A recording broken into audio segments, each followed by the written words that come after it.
She had a clear vision for her future. She wanted to be in the military. She wanted to give herself a better position in life. She'd been meeting with a recruiter. But then she disappeared. She would not have fallen off the map. Even if she doesn't want to talk, she'll text. Something was not right. Was she having second thoughts about her future? Bye. Maybe she just walked away. She was still trying to find herself. That can result in like a lot of emotional turmoil. Was her recruiter actually grooming her? People were concerned about how close they were. Maybe he set her up, helped somebody take her. Stuff like that happens. Or was it far, far worse? I was supposed to clean this apartment. I just couldn't believe that this was really happening. I'm jealous. I'm not sleeping with nobody. It's just horrible to think about it. All I could do was cry.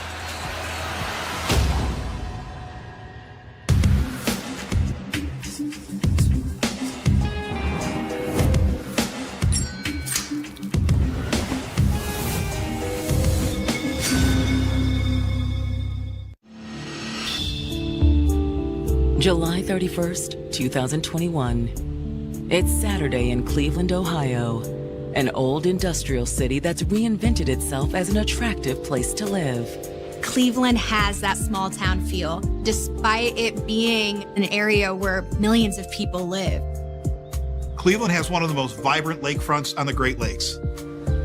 It's actually quite large and expansive, but there's something about Cleveland where you just feel like it's a small town. The cost of living in the area is still reasonable, and it's a great place to raise a family. Family is what brings Akua Avignon to Benny Washington's doorstep that afternoon. She's looking for her daughter, 18-year-old Audriana Barnes. Benny is Audriana's boyfriend, and she stays with him sometimes. And it has been more than 24 hours since Akua last heard from her daughter, which is unusual. She talked to her every day. Even if she doesn't want to talk, she'll text. So I still send mine, but I don't get one back. It didn't sit right because she's not going to not answer the text message back. She had also tried to call Benny, but she couldn't reach him either. He didn't have a phone that worked properly. It only worked on Wi-Fi. And so if you reached out, he might reach back if he's inside the house. But I got no reply. Even more troubling for Audriana's mother is that today is her birthday. She wouldn't have missed her mother's birthday. Ever since she was little, it was her goal to make sure she was the first person to tell me happy birthday. That's what really had her feeling that something was not right. Concerned about her daughter, Akua had gone to Benny's apartment. I went up and knocked on the door. Hey, Miss Barnes, what can I do for you? Is Audriana here? The question appeared to take Benny by surprise. I thought she was with you. He was like, she left yesterday. She said it was your birthday, so she was coming home.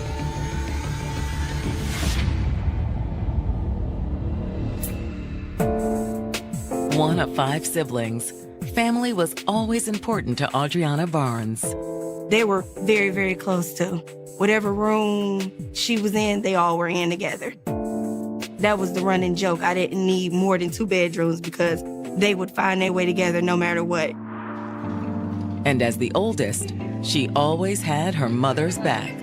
If I told my little children, like, hey, you gotta clean your room, you gotta make your bed. If I walked away to go do something else, she made sure, like, hey, did you hear what Mom said? That strong sense of discipline guided Audriana's plans for her future. Even when she was in the 10th grade, she knew that she wanted to be in some part of the military. Audriana was a young woman who had real goals and real dreams. In fact, those dreams were practically in her DNA. part of my plans to go to the Marines, but then I had Audriana, so it wasn't something that I did. And then she did her own research and was like, yeah, this is something I might like. So I understood her decision to want to actually go into the military. Okay, are you sure this is what you want to do? I'm sure. Hey, well, I'm proud of you then. Go for it, baby. I'm so happy for you. She's a young woman thinking about her future. It was very important for Audriana. Like, she put forth a very good effort. She had signed up for information. As she neared graduation, she started talking with the local recruiting office.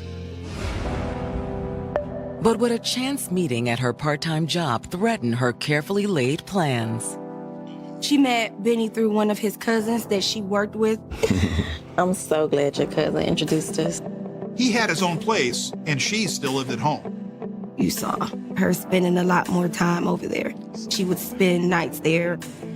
This is a young girl that was excited about the relationship. But even as the relationship turned serious, not everyone approved. She was only 18 and he was 38. Everybody had their opinions, and we let her know. We had this conversation plenty of times where I told her it's not a good match. But Audriana didn't care. Like, I'm 18 now, Ma. I can make my own life choices now. Besides, the family figured the relationship wouldn't last. She made a decision to go to the military. Audriana was meeting regularly with Army recruiters. In fact, Audriana had scheduled an appointment with the recruiter the day before her mom's birthday. She was like, Ma, I'm just gonna go and go over there and meet with the recruiters and do what I gotta do, and then I'll be back. But now, 24 hours after that meeting was supposed to have taken place, Audriana has disappeared. Do you know if she made it to the recruiter's office? She said she was headed over there before coming home. He said she left yesterday with one of her friends. You sure it wasn't the recruiter? In order to make things as easy as possible on recruits, they will arrange for transportation to and from the interview. Benny said that might be the case, but he wasn't sure. I'd never seen a guy before.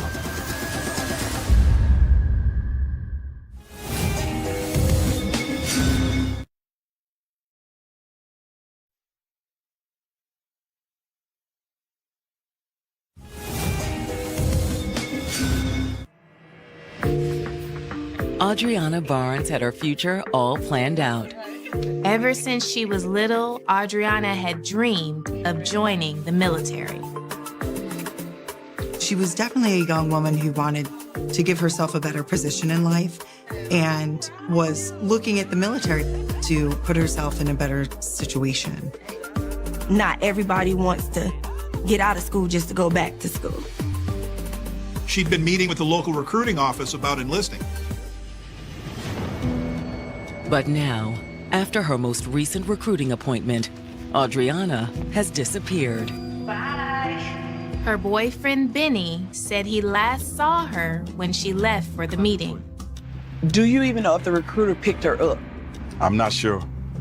He didn't know. It was a million things that ran through my mind. Maybe she had gotten in an Uber and something happened. All her mother knew for sure was that she hadn't heard from Audriana in over 24 hours.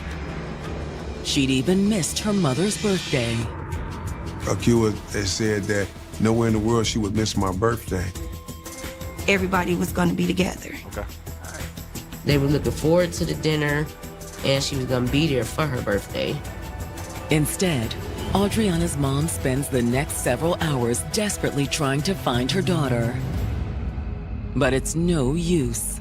I think it was probably about 8:30, after there was no text back, no phone call, there was nothing. And I went to the police and made a report.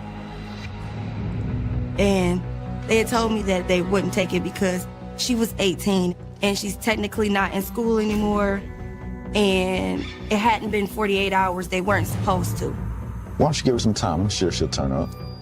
He kept saying he doesn't feel she's in danger and she's 18. So You don't think she had second thoughts about joining the military, do you?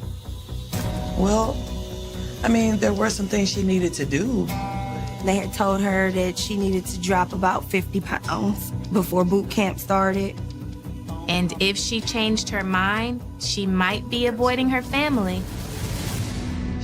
Audriana's mother swears that isn't the case. I insisted, this is not like her, something is wrong. If you know her, you know social media is something that she's not gonna go without. She had no social media activity, and even if she was mad at me, this is not my daughter. She's not gonna walk away. Eventually, her mother's persistence convinces the police. He was like, I understand because I'm a parent too. And he was like, you know what, we're gonna take the report. The detective also offered some advice on how to find Audriana. He gave me some tips on how to get the last location of the phone because we were on a family plan.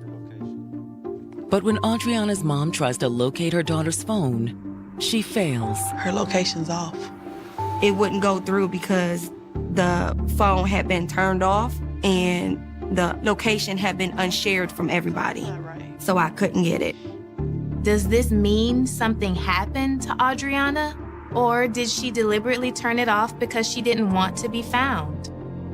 Audriana's mom is sure that isn't the case. She really knew something wasn't right. Keep trying, and if we learn anything, we'll reach out to you. Determined to find Audriana, the following morning, Akua reaches out to the recruiter who had been working with her daughter. I called and asked him if he knew Audriana. Hello? Hi, this is Akua, Audriana Barnes' mom. Yes, you were supposed to meet with her yesterday. The recruiter's response takes her completely by surprise. I don't know her, and don't call his phone again. And he told me he didn't know her and don't call his phone again, and hung up on me. It makes no sense that if I'm telling you, hey, I'm trying to get in touch with my daughter, you're one of the last people I see that she talked to. Have you seen her? Why would you curse me and then hang up on me? Outraged, Audriana's mother calls the main office number and speaks to the recruiter's supervisor. The excuse that I got for him being that rude to me was that he's a young guy, he just started. Okay, I just want to know if my daughter made her appointment.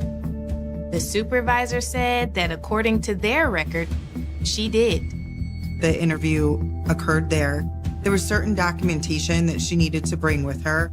So we know that she did have her ID and her social security card with her that day. They had been copied and placed in her file. But after that, she disappeared. There was a lot of things running through my mind. Did the recruiter get her? You know, did he take her somewhere? Audriana's mother passes what she learned on to the detectives and then seeks additional help in finding her daughter. We have some great community activists here in Cleveland who will help families that are in these types of positions. They'll contact me.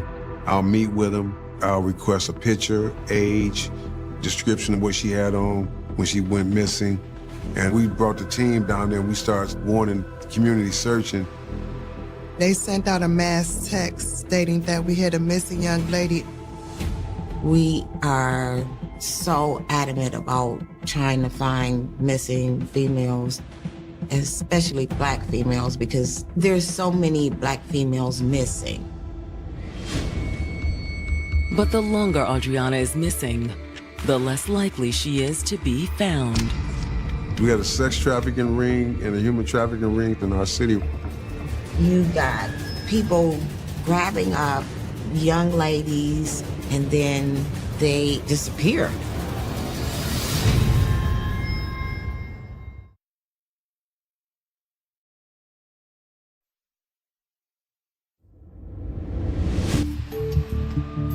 After Cleveland police open a missing persons investigation into the disappearance of 18-year-old Audriana Barnes, her mother launches her own search with the help of local activists. There were concerns that Audriana could be a victim of sex trafficking. Right now, a lot of young people are coming up missing. And we have different groups that are doing human trafficking right here in this city. You got a whole bunch of this going on. snatching up these young kids, snatching up young adults, young people, and putting them on drugs and things like that. So that's where my mind kind of went, and we were kind of looking to see if there had been any recent busts with sex trafficking in Cleveland. Audriana's mother and the activists also do their best to raise awareness. Different organizations got involved with the Barnes family and were able to help them in creating awareness and bringing attention to what had happened. We put up flyers all through the neighborhood. We had search parties with numerous people. Audriana's boyfriend, Benny Washington, joins the search effort at every opportunity. If you see her, would you please call that number there? Yeah, of course. Thank you. He called me every day or text me every day. Ma, just checking in, how you doing, making sure you're okay. We not gonna give up, we gonna find her. Benny and Audriana's mother also search his apartment, looking for any clues to where she might have gone. I was looking for anything that belonged to her that was there, and I didn't see anything. While they continue to search for clues, detectives follow up on Audriana's mother's concerns about the recruiter. I don't really care for the recruiter because while she was missing, it was actually the recruiter that I had talked to that hung up on me. I felt like it was suspicious, so I just instantly suspected him. I wanted to know his name. I wanted to talk to the recruiter myself, face to face, to see what he says. He was someone that was not a part of their community, so it makes sense that they would feel suspicious about him. Maybe he set her up and he helped somebody take her. Maybe he got her out of town somewhere or whatever, because stuff like that happens. Not that the detectives reveal any of that when they sit down with him. We're investigating the disappearance of Audriana Barnes. Okay, have a seat. I heard she gone missing, so if there's anything I can do to help.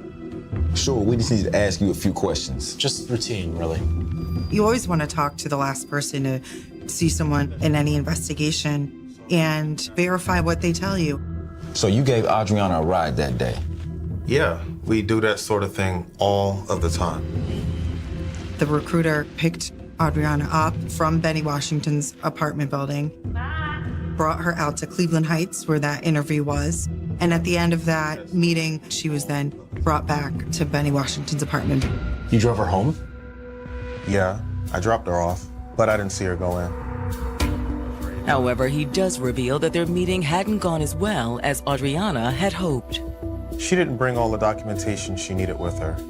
She needed her high school diploma. That was an item that she didn't have with her. Plus, there was the ongoing issue with the fitness requirements. She wasn't gonna run. You know, it's just something you can't do in boot camp. You gotta run. She's a good kid. You sound like you care about her a lot. What do you mean? They were concerned about the nature of their relationship and how close they were to one another. But the recruiter insists it wasn't like that at all. It's part of the job. You get to know these kids.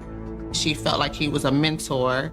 And when a young adult feels that connection to an adult that's doing what they see themselves doing in the future or what they dream to do, that can impact them in a way where they feel like they have a connection to somebody that they trust. You got a person that you can confide in. According to the recruiter, Audriana had done just that. There's something you ought to know. He said it's something Audriana had told him on the drive back to Benny's apartment. She was telling me how she really needed to get out of town. He claims that she'd expressed a strong desire to leave. But it's her reason for leaving town that really raised a red flag for detectives. She was explaining to me how she was sexually assaulted.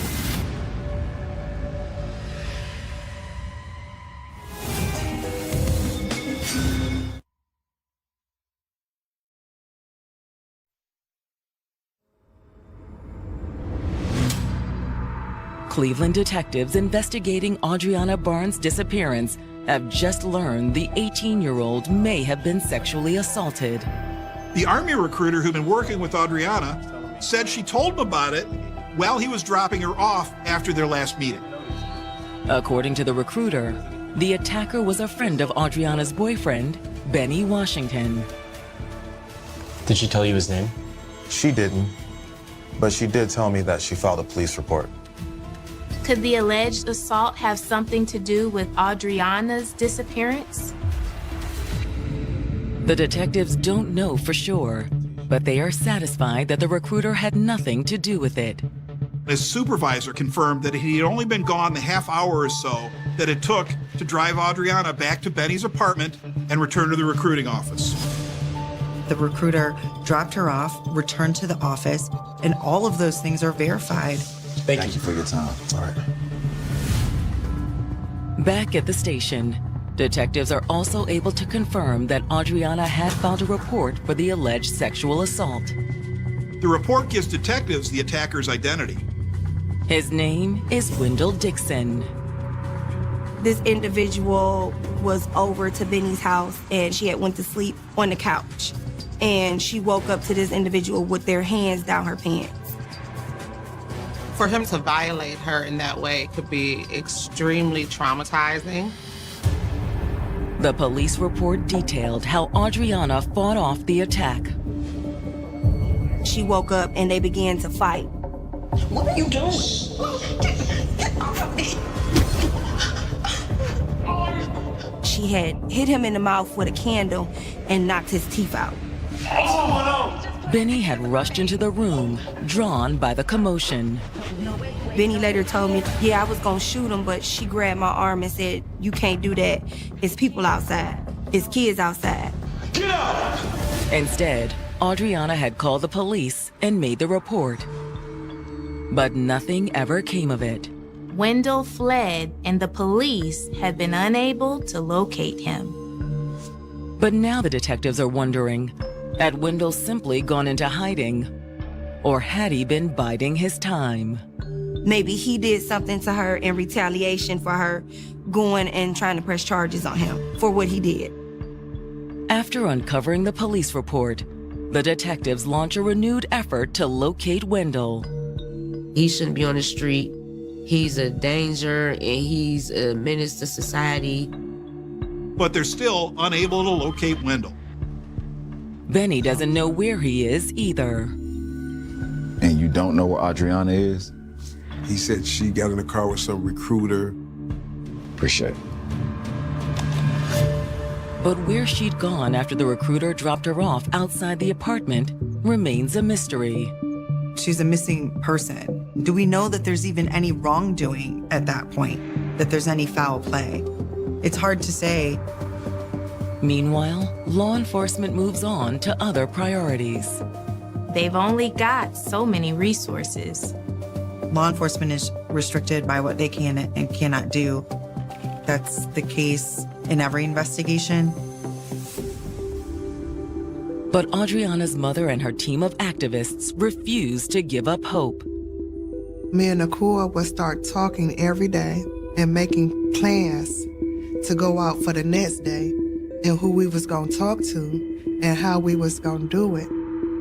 Other activists would come to help. Some of extended family from my side would come and just put up the flyers, look, check the abandoned houses with us, a lot of things. Just looking for anything, any little thing. We do the rough part. We go deep within the woods, around the water, and we look. But more so than anything, we pray and ask God for direction. And we allow the Spirit of God to lead us in a direction that we believe He wants us to go. But weeks turn into months with no new leads. It was 8 months that went by. That whole summer, winter.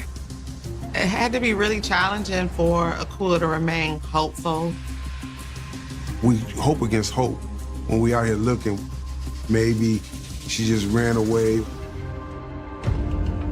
But Audriana hadn't run away.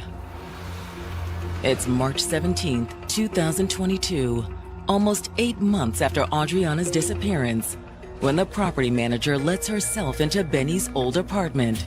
Benny and his new girlfriend, Marquetta Wallace, had been evicted on March 11th. The way the eviction process works in the city of Cleveland is some bailiffs from the housing court go to the property. Once they gain access, they have a company that comes in and moves out anyone's personal items. Personal property, meaning clothing, belongings, furniture. The people who do evictions don't evict trash, so they left it up there. And exactly a week later, the building manager went in to clean out the apartment. But it turns out that Benny left more than trash behind. This is Cleveland Police. I was supposed to clean this apartment today because they got evicted a couple days ago, and there's something on the porch. It's a dead body.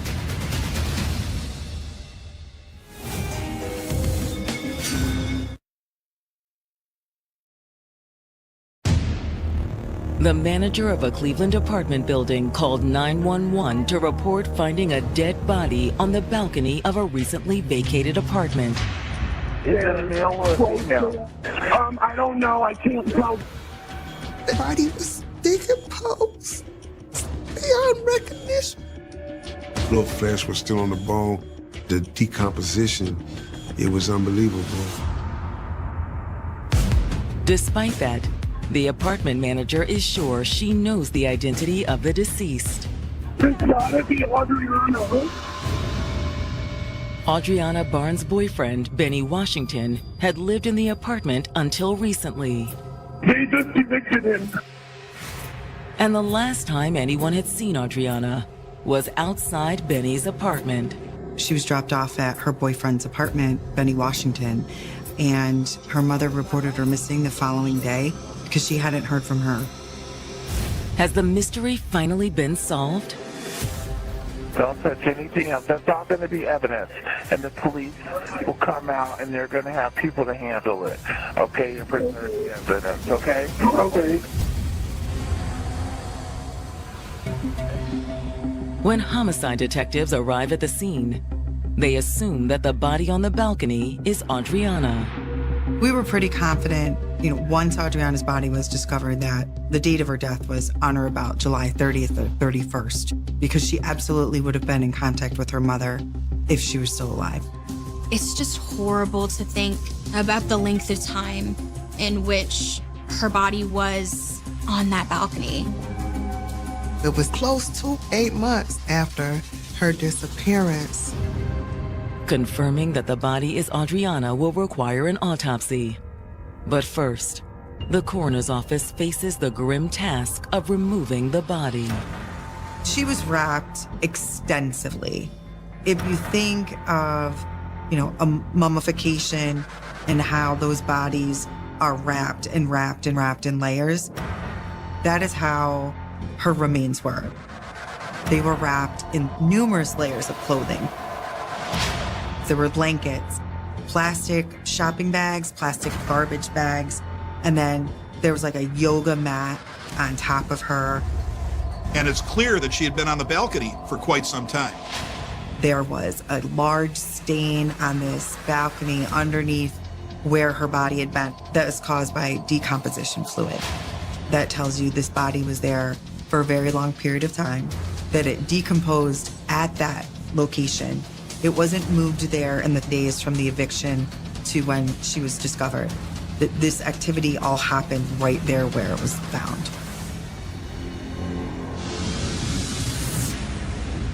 Word that Audriana may have finally been found spreads quickly. I got a beep to my phone, and that's when I saw the police pulling the body. One of the activists had called me and told me that it was all over Instagram that they had found a body at his apartment. And all I could do was cry because I didn't find her. While Audriana's friends and family grieve, the hunt for her boyfriend, Benny Washington, begins. The fact that she's found on the balcony of his apartment, he's absolutely suspect number one. When detectives pulled Benny's rap sheet, they discovered he had an extensive criminal record. He had been convicted of a prior felony offense of violence. He's a prey on women and children, the habitual sex offender. He was convicted and went to jail for child molestation. He's a pedophile. He was chased out of the neighborhood that he grew up in because of the weird stuff he was doing. He also had a pending arson charge. He was somewhat of a psychopath. But his file doesn't give them any indication to where Benny might be now. After my daughter was discovered, they flooded the neighborhood with police looking for him. The detectives also attempt to locate Benny's new girlfriend, Marquetta Wallace. She didn't come into the picture with Benny until a little bit after Audriana went missing, but certainly had knowledge that she was on that balcony. Ain't no way possible you could have been in that apartment with that body decomposed like that on that porch. No way possible. And then them days, it was 80 degrees, 90 degrees. Come on, man. We were interested and prosecuted her because of that knowledge and her failure to come forward and disclose that information. However, Marquetta does eventually come forward. After police recover Audriana's body, Marquetta comes down to the station to speak with detectives. She claims to have vital information. She knows where they can find Benny. And when the detectives rush to the location she gave them, it appears she was telling the truth. He was actually there. They saw him there. But now that they've found him, the detectives still have to catch him. When they went to approach him, he ran.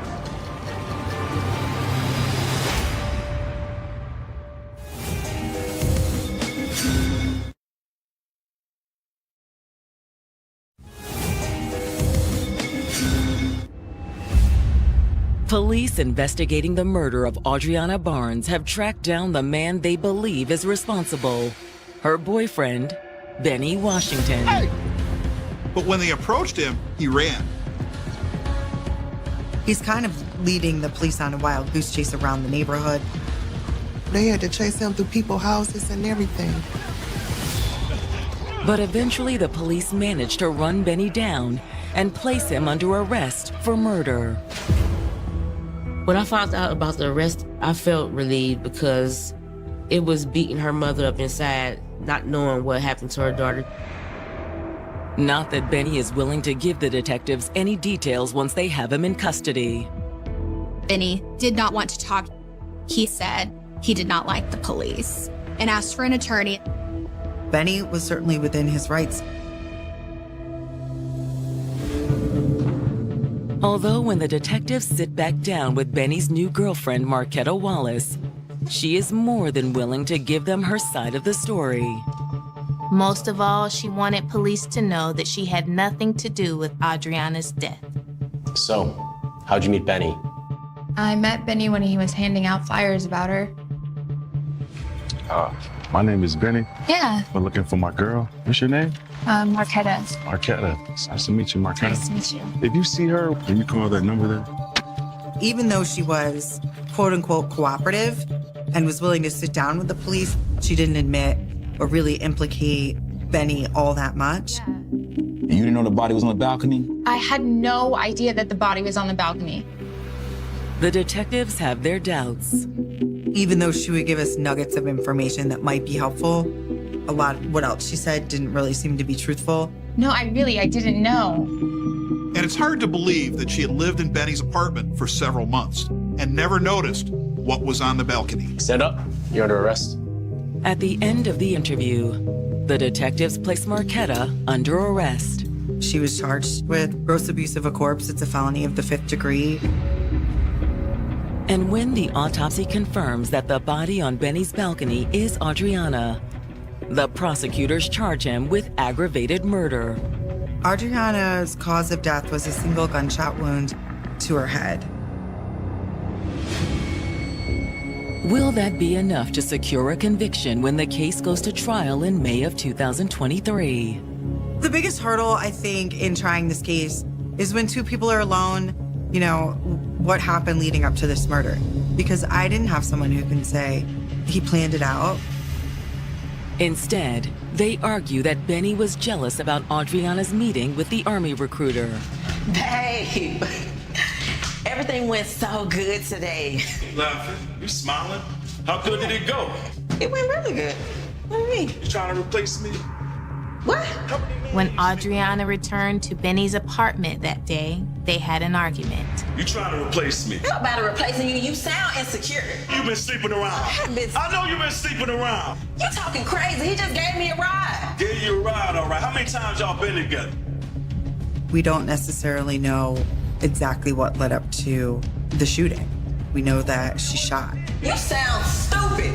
I'll show you how stupid.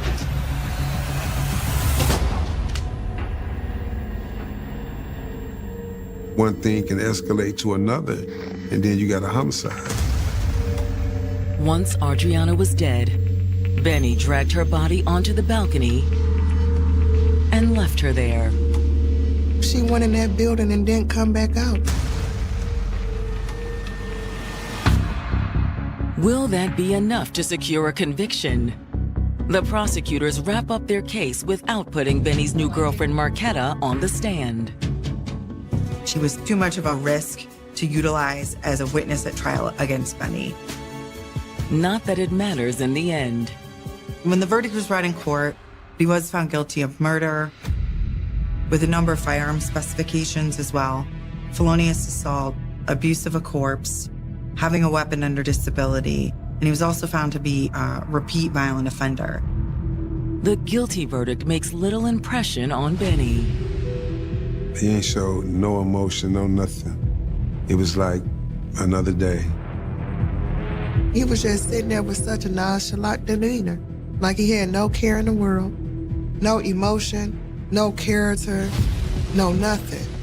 He just sitting there, numb. He didn't even flinch when the judge handed down his sentence.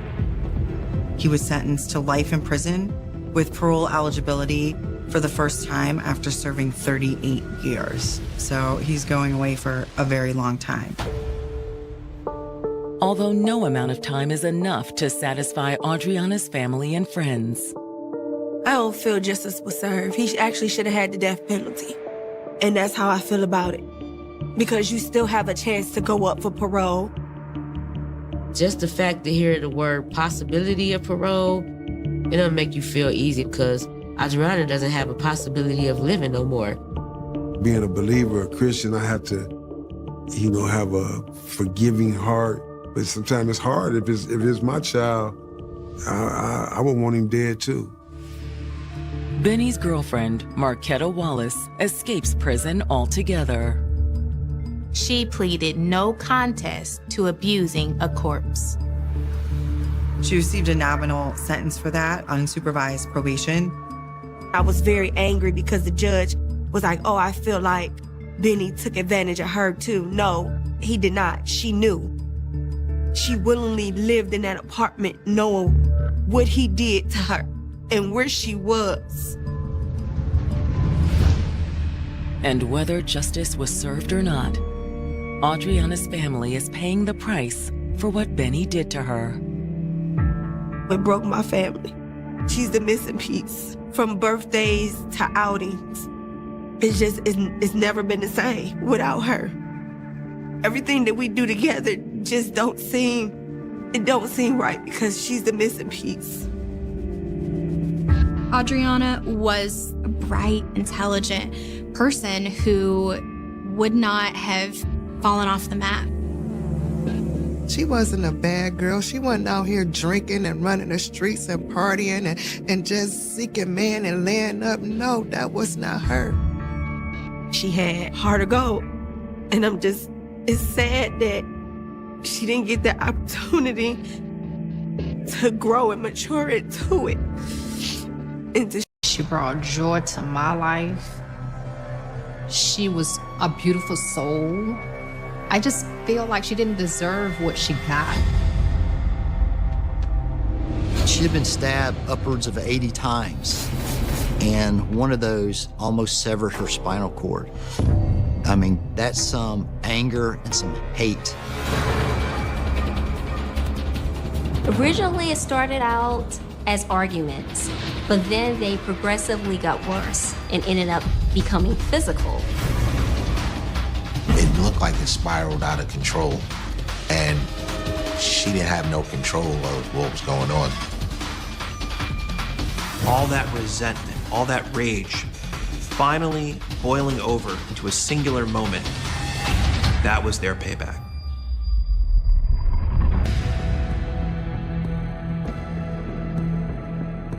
On January 13th, 2010, police in Conyers, Georgia receive an emergency call from a sheriff's deputy. I was kind of winding down, getting ready to go home, and we get a call, maybe a homicide or a death, suspicious death in one of our local gated communities.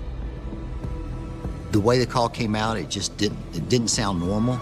So everybody from CID, let's all go. We all went at the same time.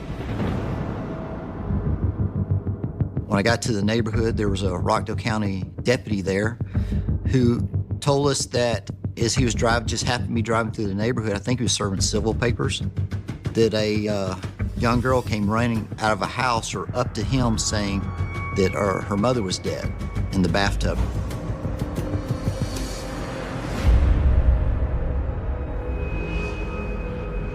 I arrived on the scene, and there was already an ambulance there, and there were two twin girls, Taz and Jazz Whitehead, were sitting in the back of the ambulance. Tasmia and Jasmia Whitehead are the twin teenage daughters of the victim, 34-year-old Nikki Whitehead. They both seem traumatized and are unable to answer any questions. One of them, I believe it was Taz, as I introduced myself, she started biting herself on the arm. And I reached up and I'm like, hey, honey, stop. Don't do that. What are you doing? She told me when she gets nervous, she bites herself. Sometimes people will self-harm. They'll cut, they'll burn themselves, they'll bite themselves because their emotional pain is so strong that they need something else to focus on. So they will inflict physical pain onto themselves so they don't feel that emotional turmoil. Detectives decide to let the girls calm down, so they go to investigate the crime scene. I walk in the house and I can see on the floor, there's blood all over the floor. Big stain, blood up all over the walls. We found the victim, Nikki Whitehead, in the bathtub. She had a nightgown on, there was water in the tub. She has suffered multiple stab wounds to her head and upper body. I've been in law enforcement 36 years, seen a lot, done a lot. SWAT, DEA, I've done all that. And this was perhaps one of the bloodiest scenes I'd ever seen. I close my eyes, I can still visualize the room quite clearly and where she was found. The brutal nature of the crime makes police wonder, who could have hated Nikki enough to do this? To me, this is really an up-close and personal crime. It really shows there's a lot of intimacy between the perpetrator and the victim.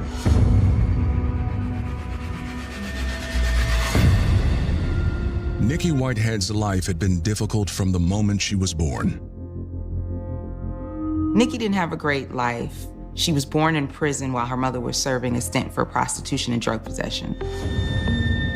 Nikki was sent to live with her grandmother in Decatur, Georgia, but it didn't feel like home. Nikki felt like she was the black sheep of the family. She never understood why she was being raised by her grandmother and not by her mom. So that is something that it troubled her. It bothered her. To be separated from a parent at such a young age must have some type of impact on who you are as a person. But as she grew up, Nikki didn't let it break her. You had to know Nikki as a person because she brought so much joy, to my life. She was a very funny person. She was a jokester. She was creative. She was a very fun, loving person. She was beautiful, had such a beautiful spirit. Nikki's grandmother did her best to prevent her from going down the same path as her mother. But in her teens, Nikki began to act out. Nikki and I, we did things that we shouldn't have been doing at the age that we were doing it. We were teenagers. All she really wanted was her mother's love, and she never got that. Instead, Nikki started looking for love in all the wrong places, hanging with the wrong crowd, with the wrong men. Nikki's grandmother, Della, tried to discipline her, and it didn't go over well. At the age of 16, she ended up moving out of her grandmother's home. She was bouncing around from place to place. Then, at 17, Nikki fell in love with an older man. Nikki and I would venture out to his club, not knowing that he was the owner of the club. He had interest in Nikki. They started dating. Shortly, it didn't take any time for Nikki to become pregnant. It looked like Nikki was going to have a family of her own, but her boyfriend had different plans. She told the father that she was pregnant, and he basically blew her off and didn't want anything to do with her. And that was when she also found out that he was married. Nikki decided to go through with the pregnancy anyway. In 1993, when she was only 18, Nikki gave birth to two beautiful girls, Tasmia and Jasmia. We didn't know that she was carrying a set of twins. One was a split image of Nikki, and one was a split. Over time, the stress and responsibility became more than Nikki could handle. Nikki really felt that she missed out on doing the things that a young adult would do.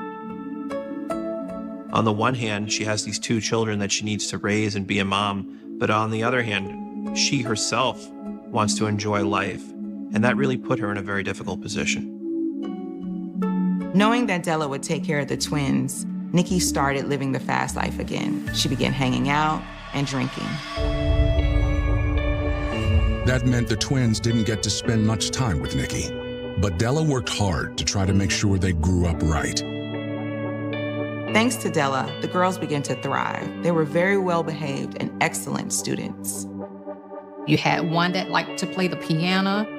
You had the other one that was a dancer. They was very mannerable, respectful.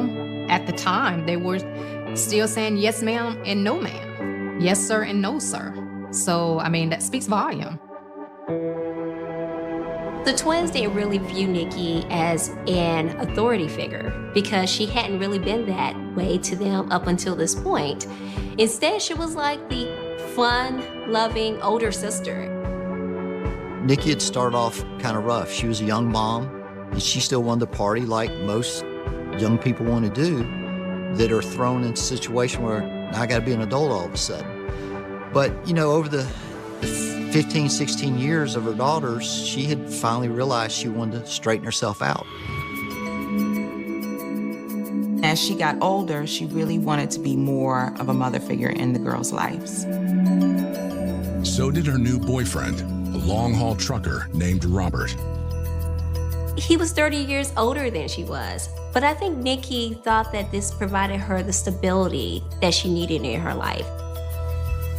Robert really cared about Nikki's daughters, and he really wanted to be a father in their lives. And so he suggested that they move in together. The transition from being a fun older sister to a disciplinarian would be tough, however. And what Nikki was trying to teach and preach to them, do as I say and not as I do. And I don't think the kids took heed to that. But Nikki was determined to give the girls a good, stable life. For Jazz and Taz to be finally reunited with their mom, and then for them to have the rug pulled out from under them and find her murdered, there are no words. It's completely devastating.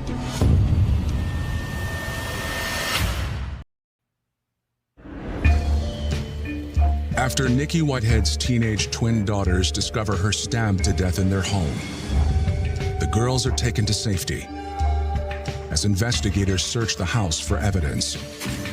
In the living room, they find a broken vase with blood on it, but knife wounds on Nikki's body indicate that she was stabbed to death. There was not blood seeping from the wounds in the tub, so we were able to surmise that the majority of her wounds had occurred outside and that she'd done most of her bleeding before she was put into the tub.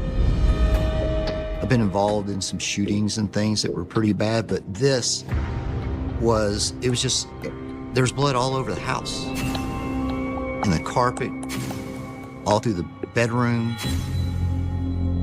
The bedroom was, that's where it took place. You know, it was like she was dragged, like you could see the body on the carpet where she was, you know, she was drugged into the bathtub. So yeah, it was something that it was out of a movie.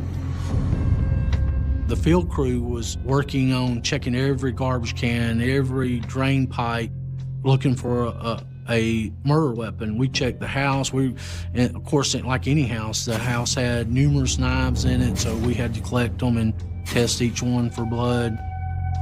There was no signs of forced entry anywhere in the house, and the garage was down and locked, the back door standing open as if somebody went from the inside out the back door. And there, bloody prints left by bare feet. The police saw a trail of blood going to the neighbor's house. So now the police must interview the neighbor as a potential suspect.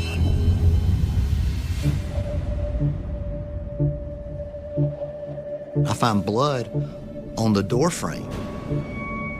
I'm like, okay. So bang on the door, bang on the door. A gentleman answers the door. I tell him who we are, why we're there, and he kind of already knew what was going on. I'm like, hey, we've got blood on your door right here.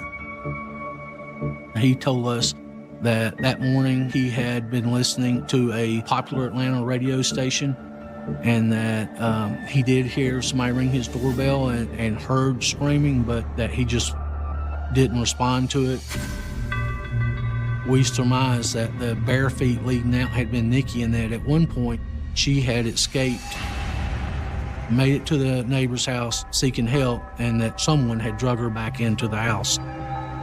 Police think the sounds the neighbor ignored may have been Nikki's last desperate cries for help. Asked him why he didn't open the door, he didn't answer. Pretty much just said it wasn't his business. He didn't want to be bothered. And that's sad, because, you know, if he had called 911, she very well could be here today.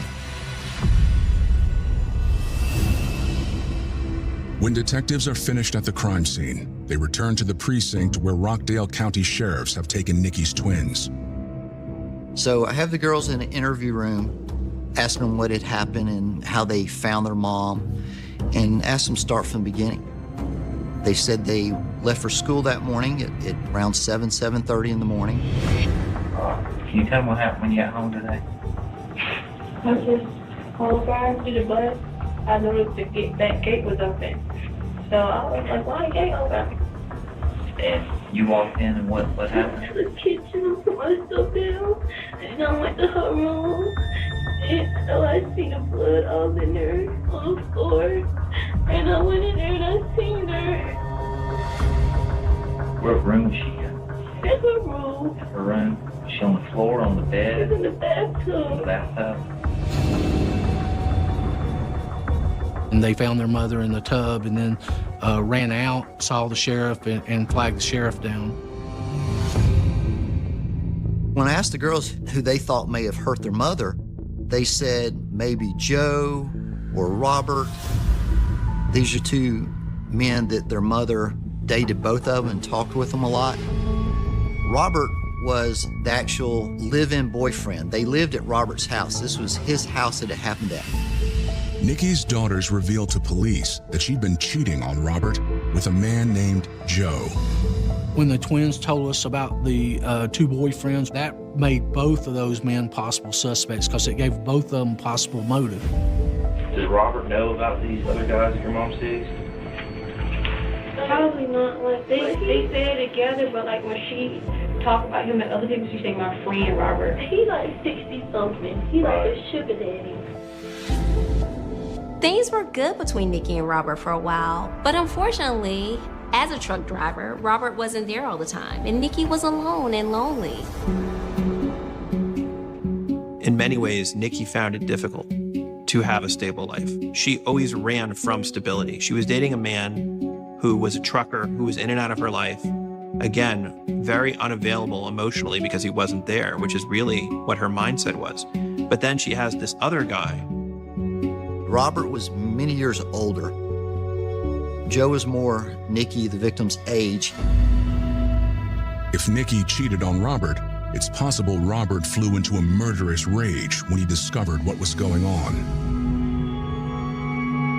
When's the last time you saw Robert? Yesterday, he left. He came in on Sunday. He stayed for a day. He left. We contacted the company that he worked for, and they began getting us the truck's GPS information. Robert returned to Conyers immediately. He explained his relationship with Nikki was that he expected her to be faithful to him when he was in town. He understood that there was a big age difference and that she was going to see other guys and party while he was gone, but he felt like she had disrespected him. Robert swears he could never hurt Nikki, and he has an alibi. He was hundreds of miles away on a job when the killing happened, which GPS records confirm. He explained that he had a great relationship with Nikki, a great relationship with the twins. When we asked him if he suspected of anybody, he could not name anybody that he would suspect of the murder. So, if Robert didn't kill Nikki, maybe it was his rival, Joe. There's a second boyfriend, then that brings up motive. So we sent detectives out to find Joe. After the stabbing death of Nikki Whitehead, Nikki's twin daughters tell police their mother was having an affair with a man named Joe, and she'd spoken with him the night before she died. The only thing was she was just drunk last night. She was loud, arguing with Joe. She was telling Joe not to come out there and not to come to her house, and that it had been a very angry argument. So we sent detectives out to find Joe. Joe's a barber in Atlanta, and they located the barbershop. There were several men hanging around out front, and they approached them and told them they were looking for Joe. So they got straight to the point and told them that Nikki had been murdered, and they were looking to notify Joe. Joe was absolutely devastated. He was visibly upset, and he had no idea that any of this had happened to Nikki. He seemed to be truly shocked and upset that somebody he'd been having a relationship with was dead. When we're telling him what happened, it was very honest. He didn't seem to be hiding anything. Joe admits that he and Nikki argued on the phone that night after she left his house, but not because he was jealous. Joe broke things off with Nikki because he started seeing someone else and it was getting pretty serious. But he also knew that Nikki also had someone else. She had Robert. And nothing was really going to happen with their relationship in light of those circumstances. We collected the surveillance video from his condominium, and we did in fact see Nikki come and go. And the times that Nikki came and left were consistent with what he said. He allowed us to examine his body, his hand, his arms. We knew from the crime scene that Nikki fought for her life, and we could see from the crime scene that it was not, somebody was toting some injuries from the fight, and he had no injuries. Joe was very emphatic that he wanted to cooperate with the investigation, and when we offered a polygraph test, he consented right away. The polygraphist indicated that Joe had no deception in his test. With their suspects cleared, investigators interviewed Tasmiyah and Jasmiyah again to go over the timeline of that day one more time. They claim their mother was drunk and stoned that morning. They told us that when they woke up for school, they were late and they went to tell their mother they were leaving, and the mother's door was closed, and they knocked on the door and Nikki didn't respond, and so they went ahead and left for school. They did miss the bus, but they walked to school, and that's about a 2-mile trip from their house. It's a long way to walk, but they did say they made it to school in time. The twins say they don't know of anyone else who'd want to hurt their mother. But detectives noticed something odd about their behavior. They had not removed their coats, they hadn't removed their gloves, and this was a warm environment. Even though it was January, the inside was warm, and so that was non-normal behavior. So we asked them to remove their coats and their gloves, and we noticed that they had bites and bruises and scratches. I'd asked them what happened. They said they got in a fight with each other, which just seemed really strange to me, knowing that from the crime scene, it was pretty violent. And for them to have these marks on them, it just didn't sit well with me. I separated the twins and interviewed them separately and used all of the normal tactics of, well, you're not telling me what they're telling me, and these twins didn't waver at all. They stuck to their story and didn't waver. Despite their suspicions, police don't have any evidence to hold the girls and release them into their grandmother's care. The next day, the medical examiner issues the gruesome results of Nikki's autopsy. They discovered blunt force trauma to the head. This is not a surprise considering the police found a broken vase on the crime scene. They also found more than 80 stab wounds to Nikki's body. One of those almost severed her spinal cord. I mean, that's some anger and some hate. That's some revenge and payback going on right there to stab somebody that much. More significantly, there is one thing the medical examiner didn't find. Autopsy also showed, contrary to what the twins had said, that she didn't have any alcohol or marijuana in her system. That was inconsistent, and that was our first indication of deceit from the girls. This was, okay, you're not telling us the truth, and let's investigate this.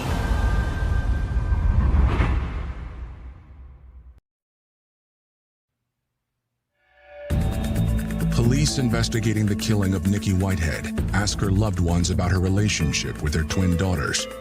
They discover it was much worse than they were led to believe. When we interviewed Nikki's best friend, Yucca, Yucca explained that there had been lots of problems between the twins and Nikki. But they was just disrespecting her so badly. And I guess she couldn't control them. We did find out that the girls were known for skipping school when they lived with their grandmother, and when Nikki got custody of them back, they weren't allowed to do that, and they didn't like that. They liked the freedom they had. Also, they didn't really want to listen to Nikki because they thought Nikki was hypocritical, because here Nikki was telling them how to live their lives, and Nikki herself had had such a tumultuous existence. Who was she? Was she the moral pillar that could tell them what to do? So as a role model, I think she really struggled to have the moral high ground. When Taz and Jazz started to rebel against Nikki, originally it started out as arguments, but then they progressively got worse and ended up becoming physical. In June of 2008, Nikki actually called 911 because her daughters jumped her and dragged her across the floor because she was trying to limit their cell phone usage. When did they hit you? Just now. As soon as she put her hands on me, I went on the call. They keep on hitting me. Then, I might retaliate and have to put my hands on them, And it just be a big mess. So I'm just trying to prevent maybe something bigger happening. Up until that point, Nikki hadn't done anything about the abuse because she didn't want anyone to know. In the Black community, it's not often that you see a child abusing parent. Nikki was embarrassed that she had lost control of her daughters to the point where they were the ones that were abusing her. These girls were very troubled, and their mother knew it. But in some way, she saw it as her own failing if she couldn't raise them. If someone else was raising them, that she was deficient in some way. But also, a mother has maternal instincts, and those instincts are very strong. So Nikki was not going to give up on those kids, no matter what. Despite Nikki's efforts, things only got worse.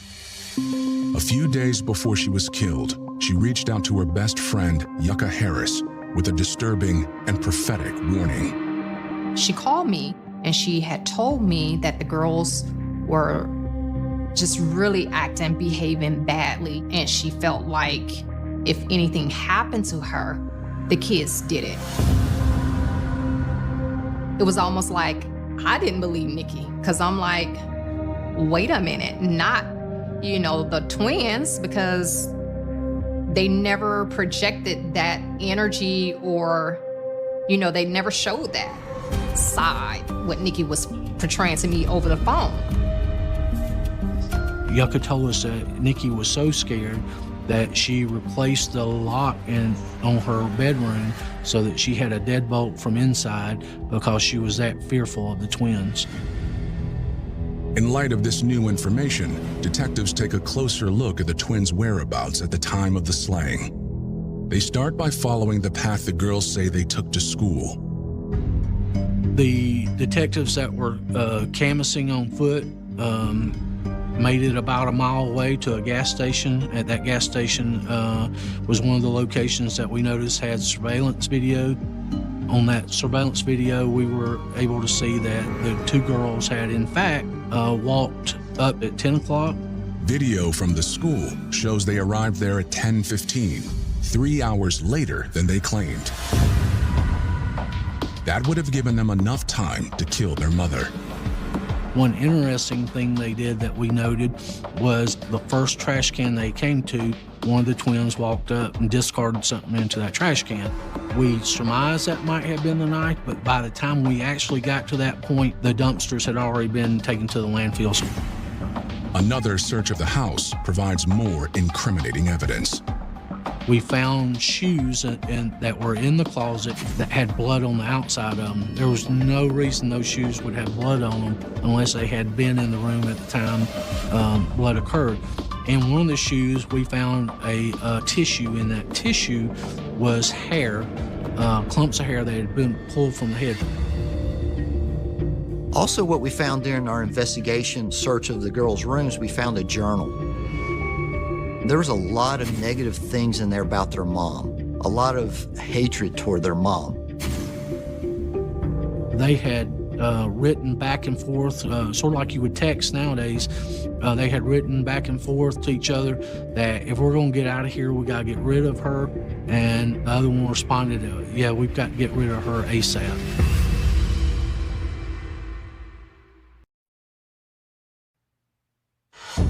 The evidence seems to be stacking up against Tasmiyah and Jasmiyah Whitehead. After a short investigation, Conyers police have reason to believe the teens are responsible for the brutal stabbing death of their mother, Nikki. The twins' alibi didn't add up. There were many holes in their stories. They both had injuries on their arms. These injuries were bite marks and scratches. They both had journal entries to each other where they discussed killing their mother. They both had blood-stained shoes in their closets. But these are teen girls whose lives have been tumultuous from the start. So detectives wait to make any arrests until the crime lab completes its analysis of the samples collected at the crime scene. Until then, the girls still need care. After Nikki's murder, the girls were alone. They didn't have their mother, they didn't have their father. They went back to their grandmother, but it wasn't the same. Jazz and Taz, their lives were filled with chaos. In many ways, they tried to cling back to some sense of normalcy by going back to school and trying to live a normal life. To those unaware of what's going on, the twins seem to be normal teenagers working through the loss of their mother.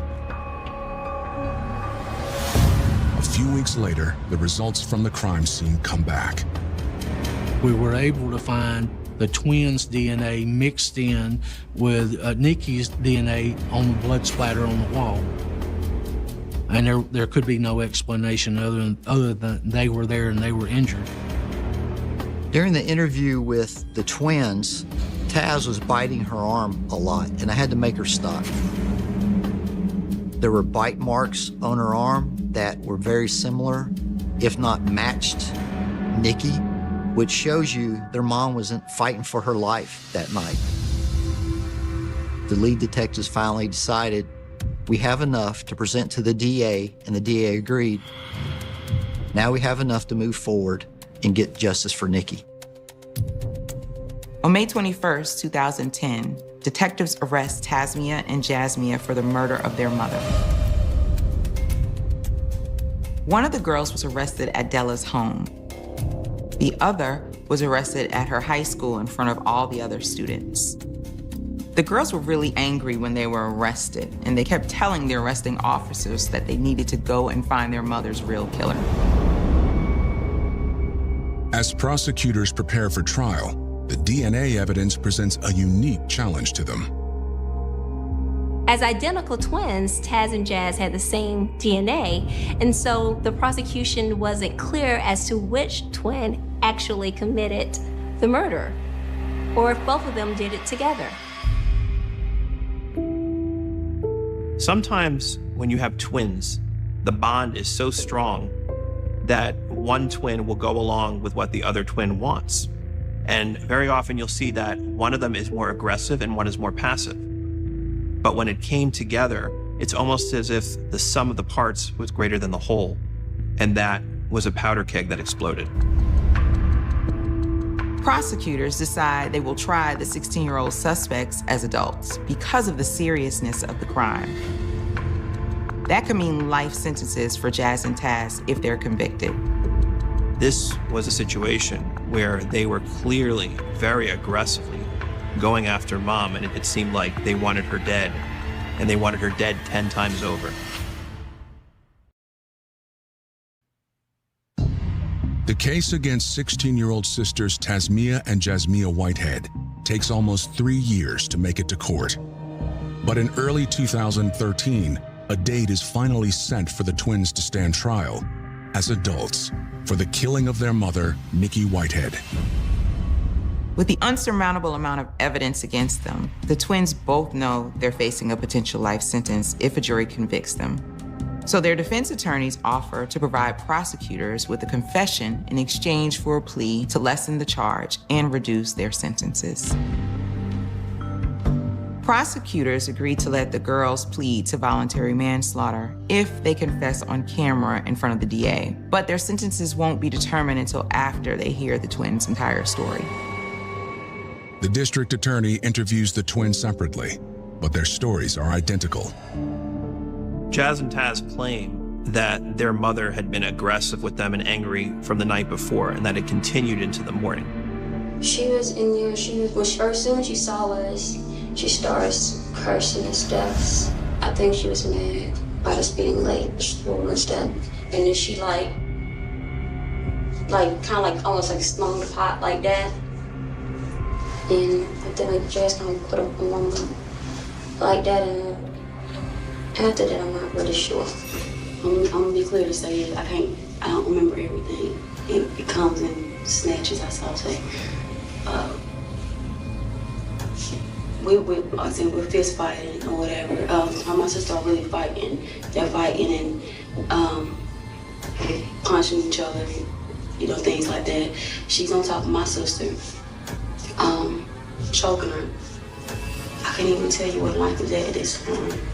But she choked Tad, and I pick up her base. Both girls say they believed Nikki was going to kill them if they didn't kill her first. My state of mind, I believe at the time was defend yourself. It wasn't like it was a fight on the street. It was more of a fight till somebody died. They had her there against a wall, and eventually one of the knife wounds went into her neck, into her spine, and that's what caused her to collapse. Authorities aren't convinced the twins are being entirely truthful. Their confessions were self-centered, made them look as good as you can look in a murder scene, and put some of the culpability on to Nikki. Jazz and Taz blame that mom was coming home drunk and high on drugs as probably a way to justify their actions. But what we know from the toxicology and the autopsy is that there was nothing found in her system. I think the girl's defense was trying to tear my girlfriend down. They was gonna try to tear her to pieces to make her seem as if she was just this awful, evil person. Regardless of how the fight began, it ended with Nikki dead. Nikki knew at some point during the attack that she was in the fight for her life, and she did everything she could to stay alive. And we know from the pattern of injuries on her body that she fought literally to the death with every ounce of strength that she had. This was not a case where Jazz stabbed her mom and then they quickly retreated. This is something that continued even to the point where mom escaped and they dragged her back to finish the job. There's a particular brutality and rage in this crime. To see your mother die in our own blood, and they picked that body up and put her inside the bathtub and went about their normal day at school, tells me something about these two young ladies. They just didn't care. They just didn't care at all. It sounds a little dramatic to say, but I said it then, and I'll say it today. Just being with them, you just had a sense of evil in these two girls. They were very manipulative and putting on a show, and you could just feel that there was no real remorse there. The court agrees to let the girls plead guilty to manslaughter, but rejects the defense's request for 10-year sentences. The prosecutor was like, okay, we can give voluntary manslaughter, but we don't know if it's gonna be 10 years. And then they heard Taz and Jazz's statements, and they were like, hell no, they ain't getting 10 years. They received 30 years with the possibility of parole. At sentencing, Jazz apologized for what happened to her mother. Taz did not. They should have got more time than what they got, I think. I just feel like that was not enough. The girls are serving their time in separate facilities in Georgia. If they're not granted parole, they would not be released until 2040 when they're 46 years old. A lot of people have looked at this case, and one of the things that they struggle with is to find a real motive. In other words, there are hundreds of thousands, if not millions of kids who don't get along with their mother. But what about these kids caused them to be over the edge to kill their mother? And I think part of it is the fact that there was rage. Clearly, they did not want to live with her. I believe the reason they did this was kind of payback for mom no longer let them roam around and do what they wanted to do, run around with boys and drink and smoke. She was never one to be tied down. She was a very free-spirited person. She had a lot of love to give. Just this great ray of sunshine. Until it was suddenly snuffed out. It's a homicide. Multiple gunshots. Multiple spank rounds. There was a puddle of blood around her head. I was in denial. It's like, nope, it can't be. Your heart goes out to these people. Everything points to a love triangle gone wrong. She wasn't really fully ready to commit to one person. That's someone that she wasn't going to take serious. We need to call the police. Oh, it's fine. Let's just clean it up. That's a recipe for disaster. But which of the men in her life had pulled the trigger. I said, what do you mean, Papa? He says, he's a shot.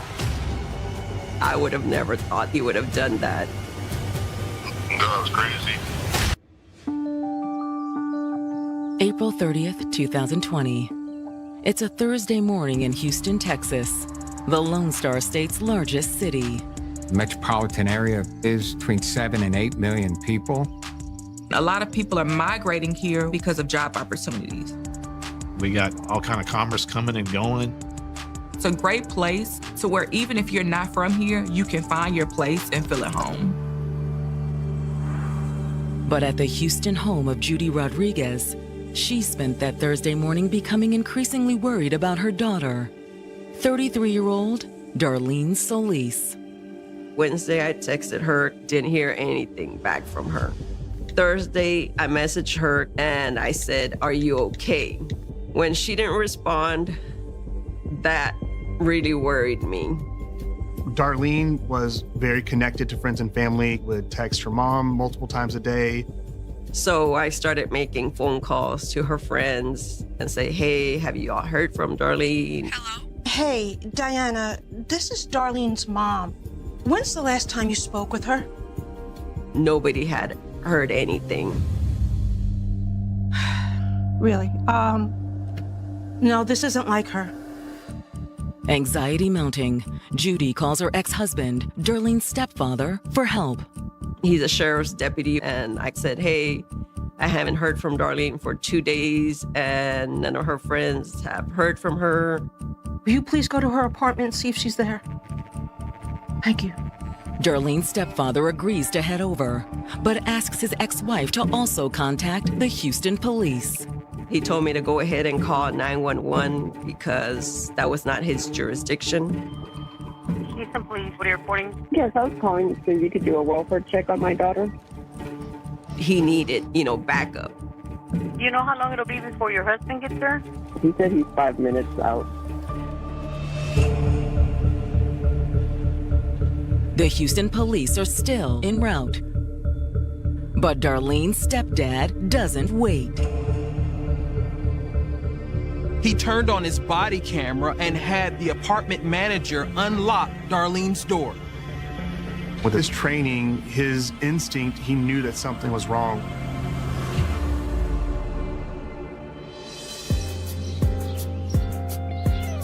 "33-year-old Darlene Solis grew up in a tight-knit and loving family. We had birthday parties at the house, Halloween parties, Christmas, we all got together. She loved her family. She was the oldest of 5 siblings, and she was really close to them. And her loyalty didn't stop there. She has the biggest heart ever. She cares about people, and she's there for all of her friends. They would go to Darlene if they needed someone to talk to, a shoulder to cry on. She would always be the one to reach out to all of our friends and see how they're doing. She would make us dinner. She loved just catering to her friends. In fact, Darlene spent her days and nights catering to almost everyone. She started taking college courses for being a respiratory therapist and started working a side job as a bartender. And money was just coming in for her. So she stopped going to school. She was there for years. So she built relationships with other people and her regulars and just the community.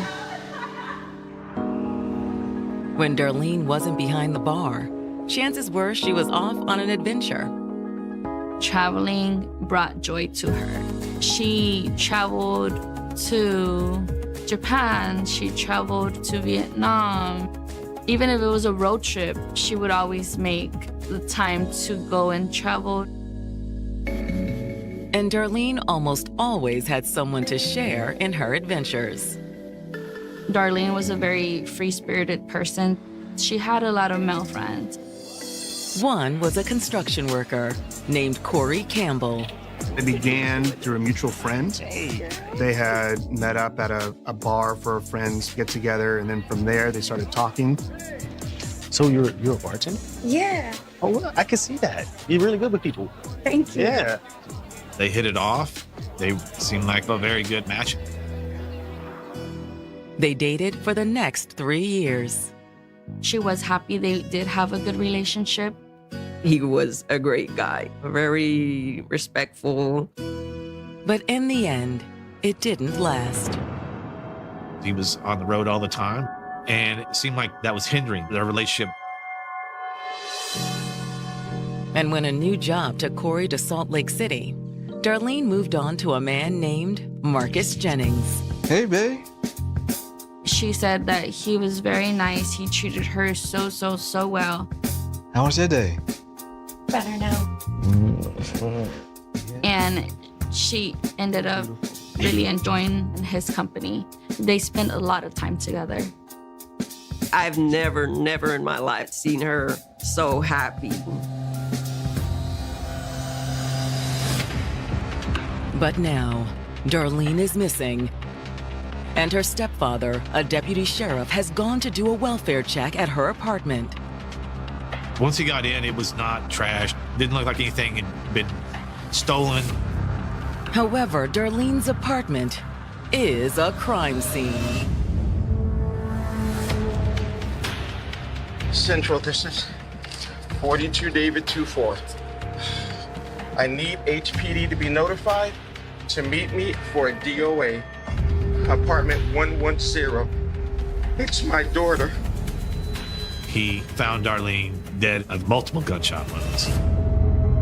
It's a homicide.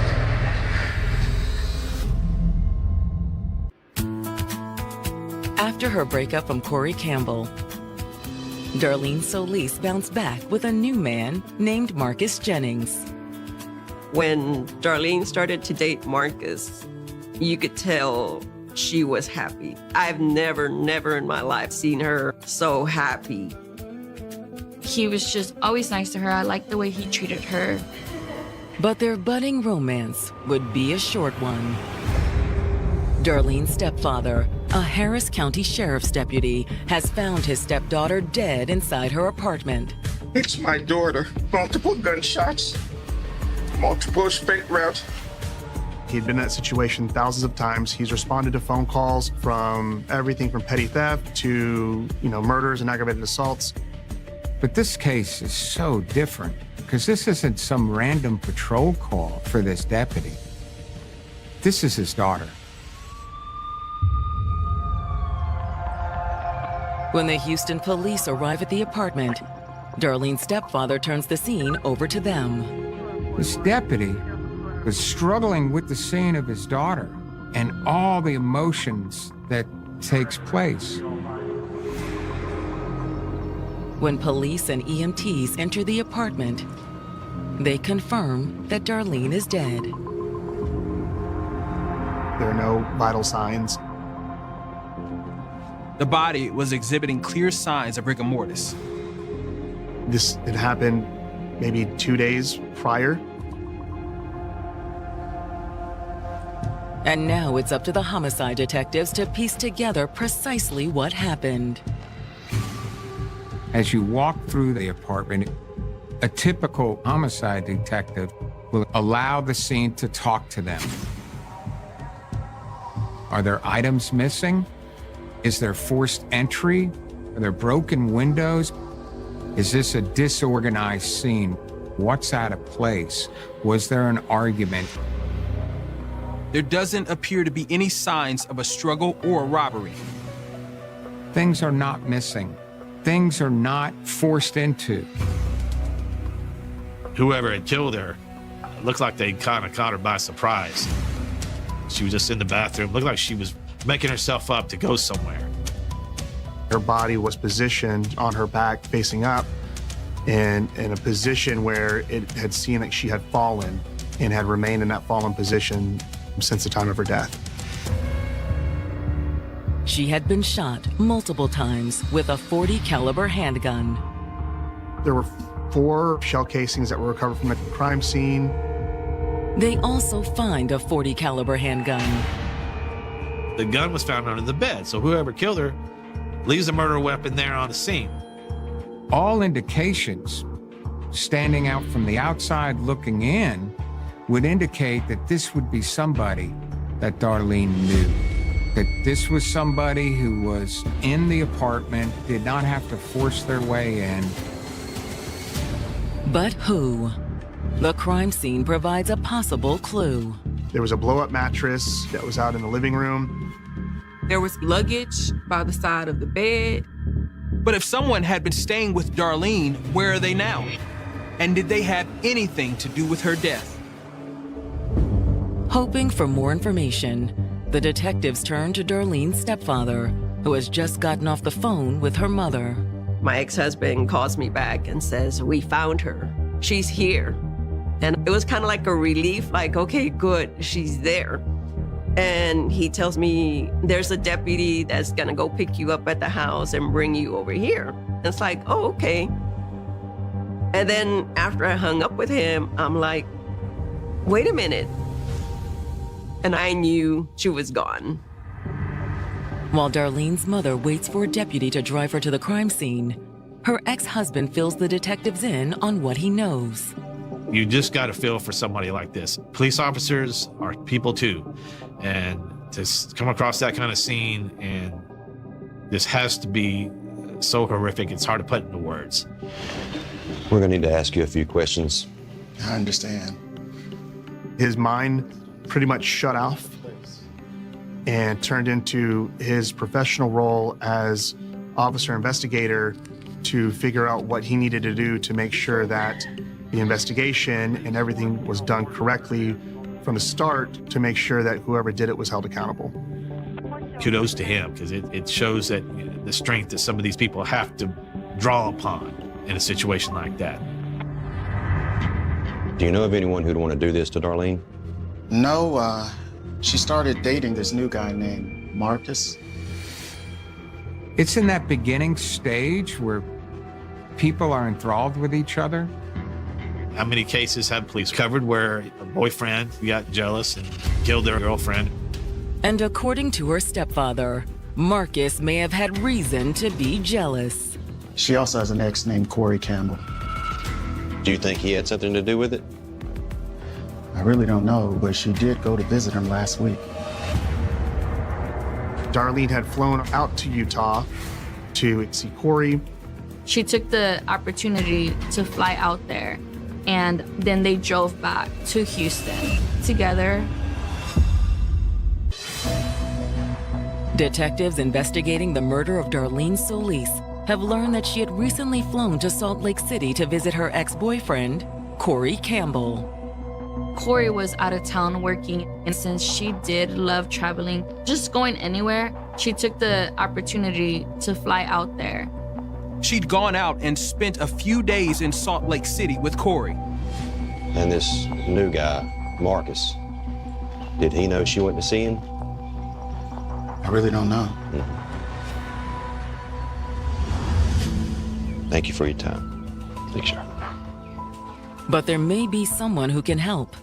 Darlene's friend, Melissa Hoffman, who arrived at the apartment shortly before Darlene's stepfather.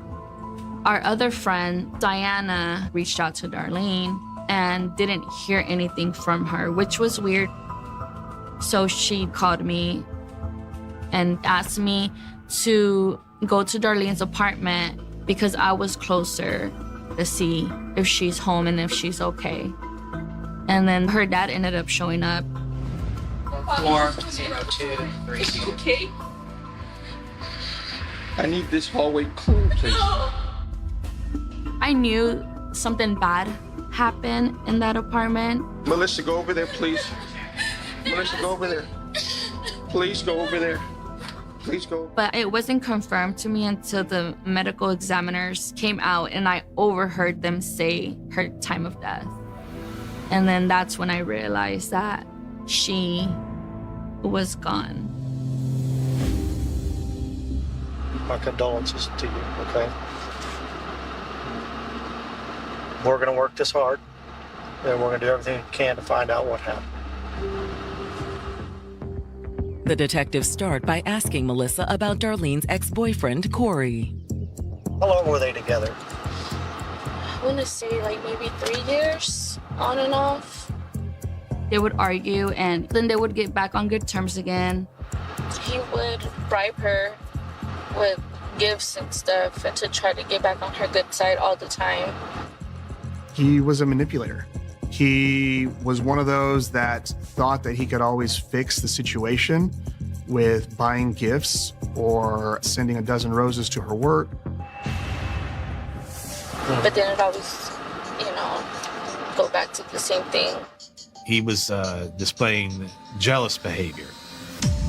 For her to be controlled by someone wasn't the ideal relationship she would want to be in. So it's just not been a very stable relationship. When someone does that, when they try to shower you with gifts, none of these gifts, none of the showering that I'm showing is helping whatever we broke up for in the first place, right? This person is not fixing the issue at hand. It's the smoke and mirrors. Finally, Melissa says, a few months ago, Darlene told Corey enough is enough. She had told him that they were over. But she hadn't cut him out of her life completely. She wanted to stay friends. That's who she was.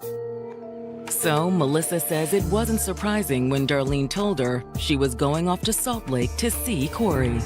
She flew out to Utah to spend time with him. But while she was there, Corey explained that he had lost his job and was going back home to Houston.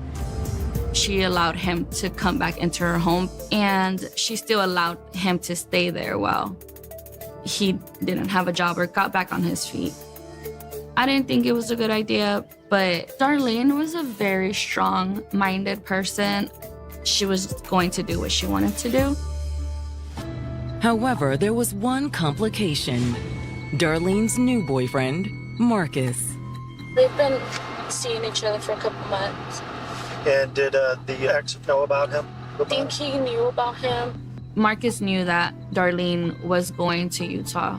And when they came back, he knew that Corey was moving in to Darlene's apartment while he got back on his feet. But according to Melissa, Marcus had no reason to be jealous of Corey. Darlene wasn't staying at the apartment with Corey. She was staying with Marcus. It's definitely sounding like a love triangle situation. Or is it? Because according to Melissa, Corey and Marcus weren't the only men in Darlene's life. There was another person who she'd also been dating. What is his name? I don't know his real name. She only knows that people call him JR.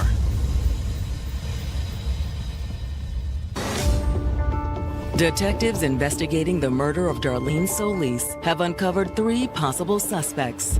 Her ex, Corey Campbell, her new boyfriend, Marcus Jennings, and another man that her friends only know as JR.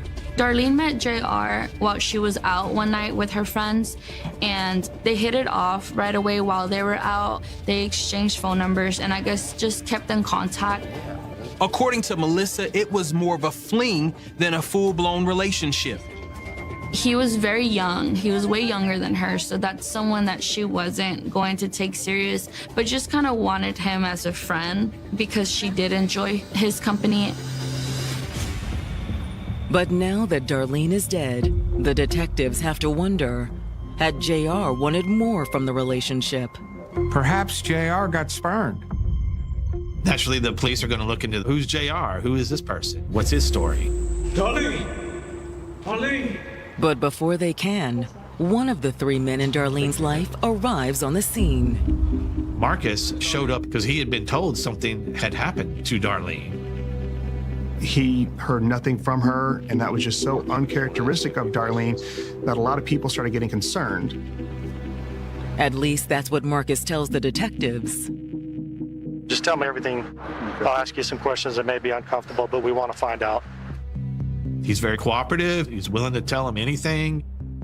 However, he mostly wanted to tell them about Darlene's complicated relationship with her ex-boyfriend, Corey Campbell. Well, I guess he got fired from his work, so He got let go from his job. she came back and she said she's gonna let him stay until he found a place. Darlene had a kind heart, and she felt sorry for her ex. She just letting him stay there. I didn't really. She said that's what she was doing. Marcus said that Darlene more or less moved in with him while Corey crashed at her place. She would stay with Marcus, and then she would just go home, grab some clothes, shower, get ready, and then leave again. She said she wasn't trying to work nothing out with him no more. Still, Marcus admits he wasn't crazy about the arrangement. But he also knew not to push it. It was still a newer relationship. He felt that he and Darlene were not at that point yet where he should or could dictate kind of what her choices were. I didn't want to ask too much. But Marcus says that the more Darlene told him about Corey, the less he liked the situation. She said that he was trying to argue. They're arguing? Okay. According to Marcus, Corey had been trying to get Darlene to take him back. But he says Darlene wasn't interested. She was just feeling sorry for him. And he says as the tension grew, he urged her not to go back to her place. He said, I'll go buy you clothes, I'll go buy you makeup. You don't have to go back. But according to Marcus, Darlene wouldn't listen. She said, that's my place. I'm going and leaving when I want. She was a little hard-headed as well. According to Marcus, he last saw Darlene on Tuesday, roughly 48 hours before police found her body. She stayed with me. Okay. I brought her back to Tuesday around noon. He also says they made plans for her to come over to his place again that night. I called her probably around 3 or 4 that day, and then she said, I come out, get ready, and after that, she didn't answer the phone no more. Marcus says he didn't think anything bad had happened to Darlene, just that she was avoiding him. He's like, I figured maybe she changed her mind and decided to stay with him. I really didn't. But now the question for detectives is whether or not Marcus is giving them the whole story. He answers all the questions, and so that in and of itself doesn't eliminate a suspect, but I mean, it's a good sign. Thank you, Marcus. Then, after talking to Marcus, the detectives try to track down the third man in Darlene's life. Darlene's friend Melissa had JR's number, so detectives were able to reach him by phone. It turns out his name is Joey Reed. Hello? Look, your name came up during our investigation, and I guess you're an acquaintance of Darlene. Yes, sir. He describes his relationship with Darlene as a casual one. It was like more of a friends with benefits type of relationship. Just nothing so serious, but we're just having fun and taking it day by day. JR's account aligns with what Darlene's friend Melissa told detectives about the relationship. Although JR says he hadn't seen Darlene in over a week on account of the Corey situation. What did she tell you about that? Basically, that she was just trying to get rid of him.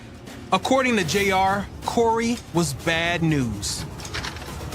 JR described Corey as this toxic person. Y'all be sick. That was crazy. Hey, you can't leave me. You hear me? You just can't.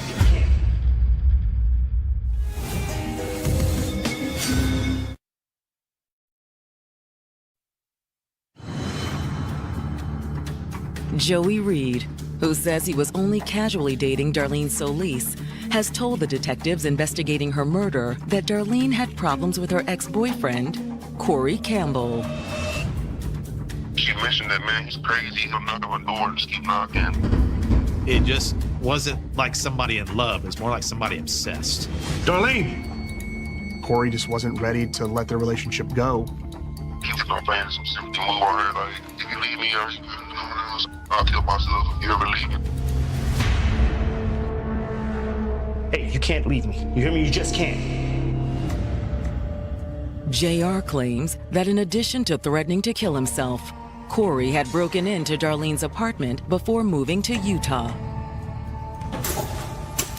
He wasn't there when she got home, but Darlene knew it was him. breaking down, just like trashing the place. She told you about that? I mean, I was there. Her makeup was on the floor. Her bed sheets were on the floor. Her closet was just everywhere. It was a big mess. I was just like, damn, that guy's going crazy like this.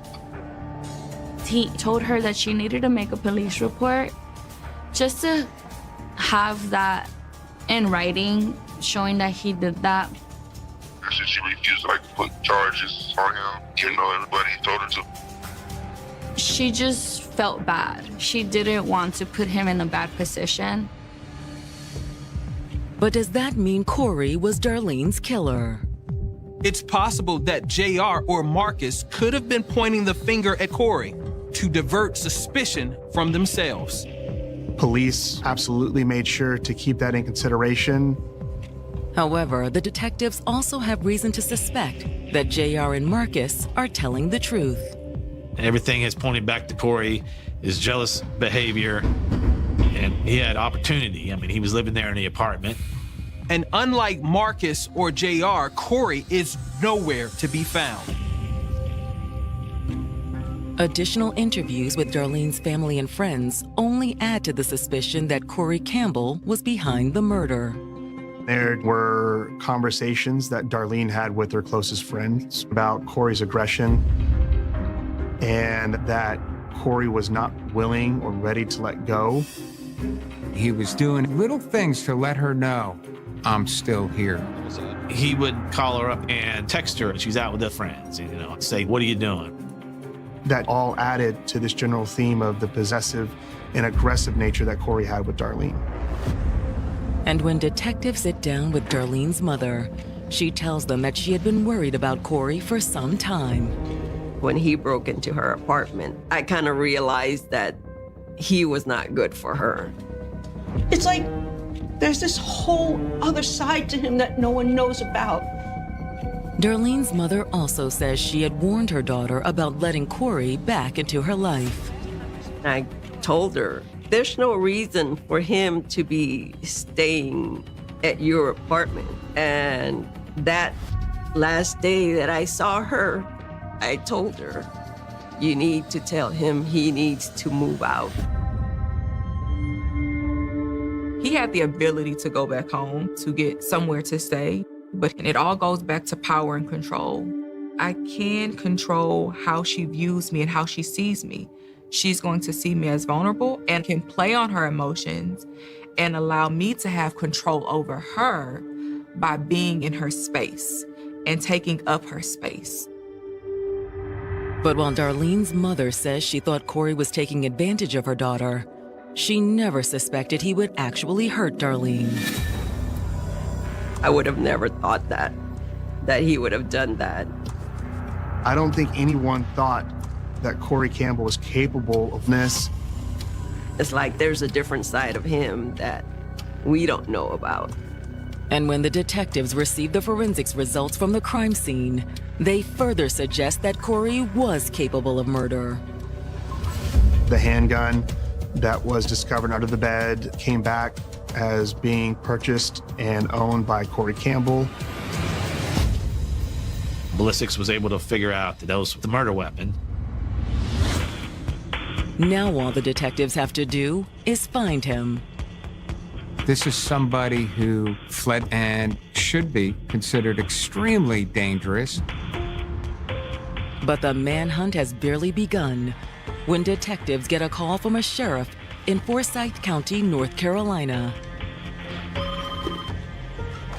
The sheriff tells detectives they were tipped off by someone at a local attorney's office that Corey was in town. He fled Houston and he went to North Carolina to where his mom and daughter live. This guy came into the law firm today with his mother and was saying that he think he killed the girl in Houston. Detectives investigating Darlene Solis's murder have a lead on the whereabouts of their prime suspect, Corey Campbell. They received word from a sheriff in North Carolina that Corey had turned up at a local law firm seeking representation. A friend of mine is a friend of one of the lawyers in that law firm that he showed up at with his mother. Okay. And what was said to the friend of mine from one of the lawyers that was there was that this guy showed up from Texas saying that he shot a deputy's daughter. Darlene's stepfather is a Harris County, Texas sheriff's deputy. The police start working with the authorities in North Carolina to get Corey back here to Houston. We might be able to get a full-blown charge and warrant for murder issued on him tomorrow, and then we'll just let you guys locate him. The officers that were involved out in North Carolina were ready to make sure that Corey was held accountable. The next day, with warrants in hand, North Carolina authorities take Corey into custody. That was a big relief. I'm like, finally, like, we're getting justice for Darlene. It was like the best news that we had received. 24 hours later, the Houston detectives sit down with Corey for the first time. And they flew out to North Carolina to try to further the investigation. I mean, it's up to you. Either you want to talk to us or not. If not, Okay, I'm not allowed without my turn. One of my turns being You can do what you want. I mean, that's certainly everybody's right, but it can be irritating. Still, the flight isn't entirely a waste. While detectives are in North Carolina, they're contacted by the pastor where Corey's mom goes to church. His mom, she called me, and she was hysterical and upset, and said she needed to talk to me. He says that Corey's mom then put her son on the phone. He said, "Yo, what's up, man?" We met Becky, and I said, "Hey, what's going on?" And he said, "Some stuff jumped off or whatever." He said, "I just need prayer." So I told him, I said, "I'll pray for you." I said, "But what's going on?" And he said, "One thing led to another, man. And me and my girlfriend, we got into it. It just happened." And I said, "What happened?" I said, "Did you kill him?" He said, "Yeah." Instead of going to the police, he went to a pastor and he was confessing to what he's done. He said, "Yeah, I popped off like 3 times, you know what I'm saying?" And I said, what do you mean popped off? Popped off what? And he says, "I shot him." And he's talking to him matter-of-factly, not really seemingly showing any sorrow over what he's done. I said, "Do you know for a fact that she's dead?" He said, "Yes, she did." I said, "Well, how do you know she's dead?" He said, "Well, I shot her in the back."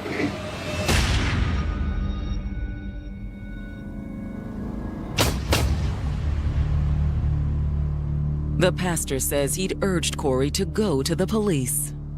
I said, "Yeah, you need to be a man. If you kill her, you need to take yourself in." When he heard Corey had been arrested, the pastor contacted detectives himself. I cannot, as a pastor, as a human being, know something like that and sit on the information. Corey is extradited back to Texas, and when he finally goes on trial for Darlene's murder in April of 2023, the prosecution portrays him as a jealous ex who refused to let go. So, you gonna stay in tonight so we can hang out? Come on, Corey. What? I just want to spend time with you. Darlene was simply trying to help him get back on his feet. And the fact that she had already told him we're not getting back together and that she was actively dating someone was one of the final breaking points for Corey to finally realize that he didn't have a chance. Despite that, the prosecutors believe that on the day of the murder, Corey pleaded with Darlene to take him back. Honestly, I think it's time for you to look for your own place. This is not working out. Please. I told you it wasn't gonna happen this time. She said she didn't want to be with him anymore. It didn't matter what he did or what he bought her. She was going to leave his life and he couldn't take it. You don't mean that. I do. I'm sorry, but I do. Don't walk away from me. Corey was much more possessive and aggressive than a lot of people knew. He did not see her as a human He saw her as a possession, and he therefore took action to get control over his possession, which resulted in her death. Just like the story we've heard millions of times before. It's, I'll have her or nobody will have her. Then he'd stashed the gun under the bed and fled the scene. A lot of these types of crimes are passionate crimes, and they're not really well thought out. When it's the defense's turn, Corey's attorneys put him on the stand. When Corey took the stand, the defense's position was that there was essentially an accidental discharge during the struggle of a gun that led to the death of Darlene. His story wasn't adding up. Darlene was a tiny girl. They were trying to say that Darlene could somehow overpower Corey, that her finger was on the trigger and it went off 2 or 3 more times after she sustained a headshot. And we pointed out all the contradictions and inconsistencies in that statement. Stories about his possessive and aggressive nature. I think it really presented a picture to the jury of who Corey truly was. When the jury returns with a verdict, it's clear they agree with the prosecution's take. They found him guilty of murder. He was sentenced to 40 years, and he has to serve at least half of that before he becomes eligible for parole. That's just kind of isn't fair for the family that he only got 40 years and didn't get life. But I thank God for the guilty verdict. When you lose someone that way, nothing feels like justice, right? No amount of time, no amount of sentencing, because at the end of the day, I still do not have this person that you took away from me. All Darlene's friends and family can do in her absence is hope that her story can prevent others from suffering a similar fate. It's important for victims to realize that they are in an abusive relationship. But a part of that is cutting all contact, because as long as they have that contact or connection to you, they will use that as a way to play on your vulnerabilities. It may be painful at first, but in the long run, you'll be glad you did it. And the alternative? He was a very good boxer. He does a lot with building up the next generation of boxers. He would train them after hours, keep them out of trouble. It looks like a very gruesome crime scene. He was just left there, not buried, just left in the grave. None of us had ever dealt with a case even remotely similar to this one. Where she called and recorded that conversation. They come up with an idea to devise a plan. You can't hear the details of it and not think this is something, out of a movie.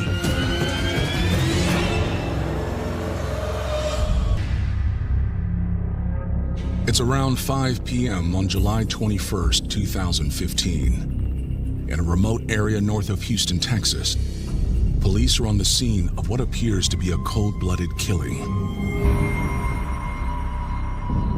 The area that this all took place in was the southern portion of Montgomery County, in a very remote area covered with trees, small body of water.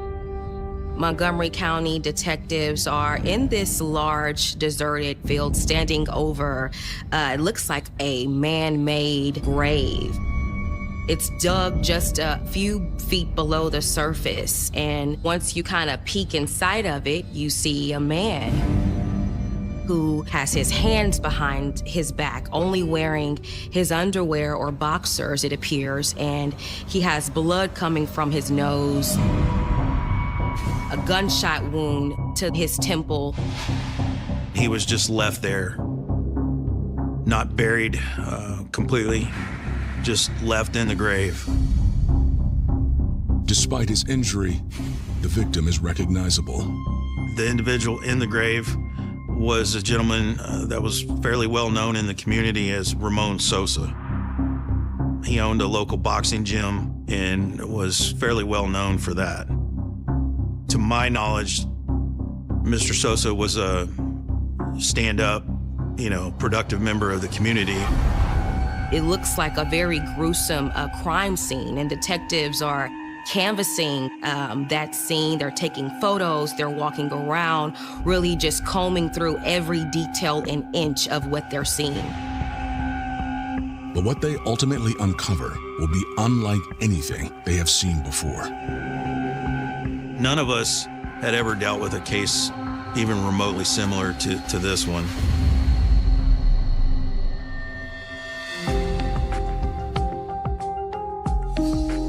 Ramon Sosa was born in Puerto Rico on June 1st, 1967. I'm the oldest, and Ramon is next. My sister is the youngest. We moved from Puerto Rico when we were very young. We lived in Boston, Massachusetts. We lived in the Bronx in New York.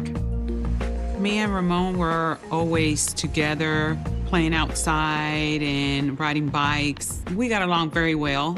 He was always a good kid. The family settled in Texas when Ramon was 12. Ramon got into boxing because my father is in wrestling. And boxing is a major sport in Puerto Rico, where we're from. He was a very good boxer. We used to go watch him. We hated going because it was like, we didn't like to watch him get hit or anything like that. I think he tried out for the '84 Olympics. Unfortunately, didn't make it. At the age of 17, Ramon decided that he wanted to take it pro and do professional boxing. Ramon's father actually solicited him to go to fight in Puerto Rico. And when he came back, his love for boxing kind of evaporated, or, it went away. In his early 20s, Ramon took a job with FedEx. As soon as he turned 21, he became a driver, moved to California, and did that, where he met his first wife, and his first child was born there in California.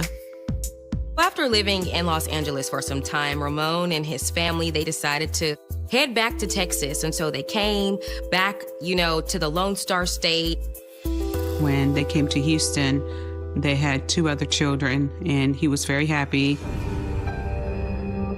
But after almost a decade together, the relationship ended. When she left the home and he came home to find an empty house, I was the first person he called. It just broke my heart to see him go through that. That was okay if she didn't want to be with him, but he was always very attentive to his kids, always went and picked them up. The kids were always with him all the time. Honestly, those kids were very close to him. They still maintained a very healthy co-parent relationship for their 3 children. So at some point, Ramon decides to pick up the boxing gloves again and revisits his first love at boxing. As soon as he could, he introduced boxing to both of his boys. I think that brought them closer together. I think that's what made him start thinking about having a gym for, to train kids. He came up with the idea of Young Prospects, where he would have a place where the kids could come, have someone help them with their homework, and then he would train them after hours, keep them out of trouble, and have a safe place for them to stay at. In the early days of the program, a young man showed up at the gym wanting help. This young man, who went by the name Mundo, saw Ramon and saw how Ramon was helping young kids from going down the wrong path like he did. So he told Ramon, "I like what you're doing and I would like to help." Ramon became just like a person he looked up to, a person that gave him guidance. By 2007, Ramon was once again ready for love. While out one night, Ramon is enjoying himself with some friends, and he looks across the club and he sees this beautiful woman. He's staring at her the whole night, and she may have caught on because at some point she walks over and steps on his foot accidentally. And then they look up and lock eyes, and he asks her, "Hey, can I take you, for a dance?" It was love at first sight, like something out of a movie.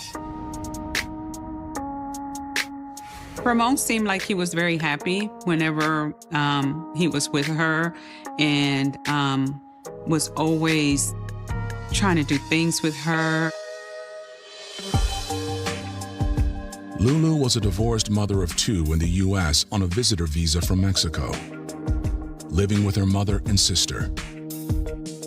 I remember the first impression that I had of her. I mean, it was like, oh, she seems nice. And, you know, she seemed very happy and outgoing.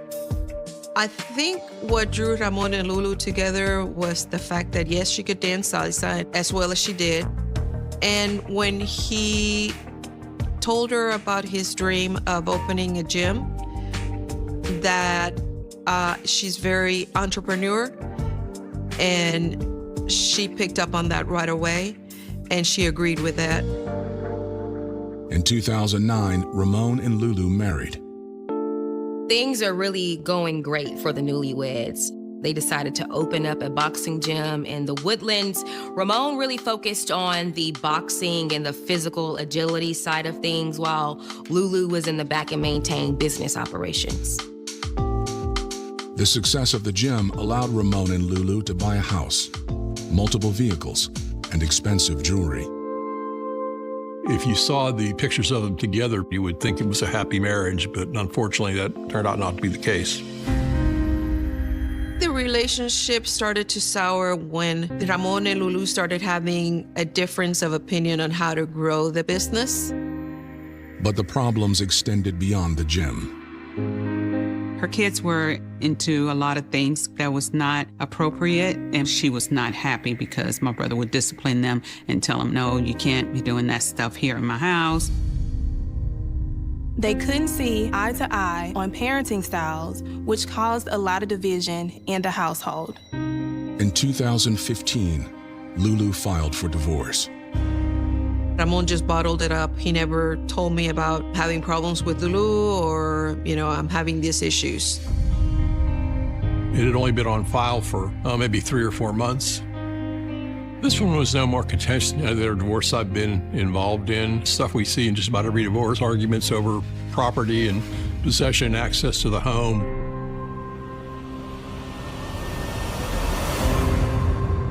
But now, Ramon rests in a shallow grave in a remote corner of Montgomery County.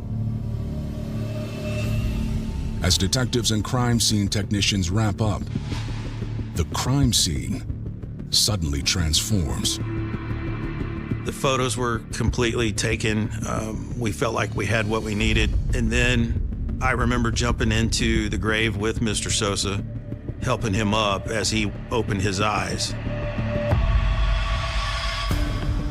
They see Ramon pull himself out of this grave. He appears to be very shaken up and very emotional from what he just experienced. What appears to be a crime scene is actually an elaborate ruse meant to save Ramon's life. We had to make it appear as though Mr. Sosa was dead. We had to stage his death. All I can remember was the clicking of the camera as it went around me, and me thinking, like, what have I done?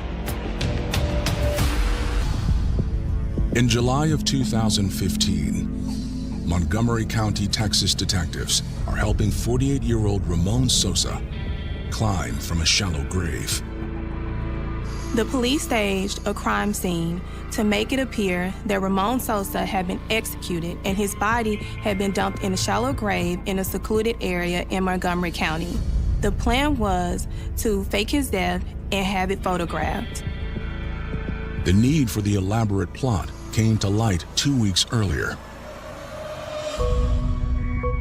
Ramon and his friend Mundo go to the Montgomery County Constable's office, and they ask to speak with detectives. Mundo has some concerns about Ramon's wife, Lulu, wanting to hurt him. He overheard a conversation between Lulu and her daughter expressing that Lulu wanted her husband dead. So he confronts Lulu about what he overheard, and she confirmed that she wants Ramon to disappear. I was like, well, what do you mean, like disappear, like jail? like, no, disappeared. You know, but she said this in Spanish, and whenever she said that, I went like this. I went like disappear, and she was like, yeah. He did the pistol sign to Lulu like this, take him away like that. And she said yes. Mundo had a checkered past. He wasn't shy about expressing. She presumed that due to his past, he may have someone he could put her in contact with to discuss carrying out this plan to have Ramon killed. Shocked but thinking on his feet, Mundo went along with it. Well, so let me know, I might be able to get a hold of somebody. I might be able to contact somebody and help you out. And she was like, okay. Mundo tells Lulu that he knows someone who can get the job done by the name of Paco, and they decide to discuss things from there. Mundo really didn't know a Paco, so he came up with this make-believe assassin so that Lulu would not go out and hire someone that would hurt Ramon. Instead of reaching out to a hitman, Mundo went straight to Ramon. He calls me and he says, hey, Pops, I asked him to tell you this. I said, okay. He goes, Lulu, this lady, she wants to kill you. And I thought, because, we used to joke around all the time. And I said, Mundo, that's not funny. There's nothing to be joking around, man. What are you talking about? So he said, no, I'm serious, Pops. She wants to kill you. She wants to have you killed. Mundo goes straight to his friend and tells him, and they come up with an idea to devise a plan. And he said, we're going to meet up and start talking, and I'm going to see how far she's willing to go with this. And then what I'm going to do is record everything, and then we can go to the police, and you turn her in. Mundo also exchanged text messages with Paco to show Lulu he was serious. Mundo came up with the idea, well, you know what we're going to do? I want you to go get a burner phone, and I'm going to text in front of her to that burner phone, and you're going to act like you're one of the hitmen. They tell police that Lulu and Paco even settled on payment for the murder. Now she said, okay, I can't get Chuck guys the money. She goes, what if I give them a truck and $2,000 later? She even offered some of Ramon's jewelry as down payment to Paco. Mundo worked up a deal that Paco would kill Ramon in exchange for the truck, Ramon's watch, and $2,000. She's willing to have somebody killed for basically nothing. That's nothing, it's a few $1,000s only. I said, well, to start the hit off, they want $100 for them to buy the gun. She gives me the $100 yesterday. I gave them this. There's the $100 right there. When I found out that she was really serious about this, and then she had given Mundo the money for the gun, that's it. That's enough, man. We're taking it to the police. The seasoned detectives are stunned. You can't hear the details of it and not think this is something, out of a movie. It just doesn't happen in real life. One of the top tier things that we as investigators try to determine early on is a motive. Detectives start inquiring about why would his wife want him dead, and he explains that they're going through a bitter divorce, and not only does she want him dead, she wants to take everything. I told him that was the divorce, of course, and then I told him that it was financial. Investigators know that if the bizarre story is true, they have to act fast. Once we had a very clear picture of what we were dealing with, time was of the essence, and Ramon's safety and his life depended on it. I didn't know she had a plan B or C, or she had already talked to somebody else. So many different thoughts went through my head. It was scary.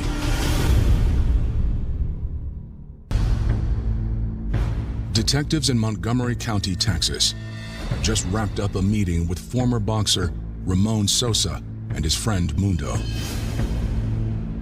Mundo and Ramon brought recordings and text messages to the police of Ramon's wife, Lulu, telling Mundo that she would hire a hitman to murder her husband. They were using a burner phone and communicating with Mrs. Sosa to keep her on the hook, so to speak, until they could get it in the hands of law enforcement. Mundo and Ramon turned the recordings and the burner phone over to police. Whenever she called me, I recorded that conversation, which is on the USB. As they leave, investigators give Ramon strict instructions to watch his back. They say, okay, I'll tell you what, we're gonna put a team together and we're gonna get back with you. Detectives listen to the recordings. Están pidiendo cash y los relojes y luego están diciendo que los relojes no son la verdad y le estoy diciendo, man, le dije. Pues no valen mucho, ¿me entiendes? O sea, no es así que wow, qué bárbaro. ¿no? As they listen, they discover that Ramon and Lulu have an upcoming court date for their divorce, which means that Lulu is on a timeline. Y mira, yo lo que quiero es que pase. No me voy a echar para atrás. Yo sé que esto es difícil, pero no nos ha quitado del seguro. Ajá. Y no nos ha quitado de de nada. Ajá. Entonces, tenemos las de ganar nosotros. Ajá. Pero nada más, no los quiero presionar, o sea, nada más. Their divorce proceedings were wrapping up, and her whole mission was to have this done before that happened. She needs this to happen while they are still married so she can inherit everything. But before they jump into action, investigators take a closer look at Ramon and Lulu Sosa. Detectives have to do their due diligence and investigate both sides. So they start to uncover that Lulu actually was making allegations against Ramon. Lulu had put a restraining order against me, so I couldn't be at the gym, and she couldn't come to my other gym, which was a nonprofit. She wrote a letter to the local police saying that I was very abusive, and she was fearing for her life and the life for her kids and her mother, and she couldn't live like that with me living in the house. They basically kicked me out of my own house. Lulu had made some accusations of Ramon abusing her, marital rape, against my will. She had pictures of alcohol around the nightstand and around their bed. I just started noticing how she slowly was trying to ruin my life, making false accusations, lying to people about me. Investigators find no proof that her claims are true. To my knowledge, there is no truth, no documentation, no evidence whatsoever that Mr. Sosa was ever abusive in any way to Lulu.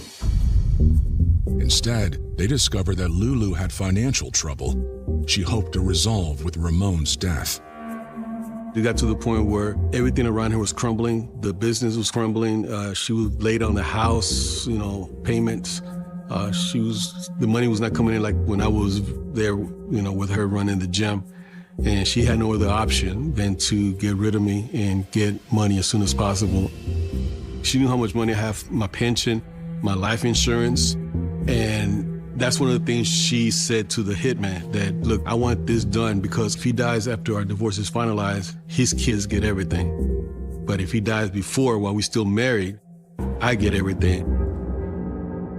Investigators are ready to arrest Lulu. But for the sake of Ramon's safety, they want to make sure the charges stick.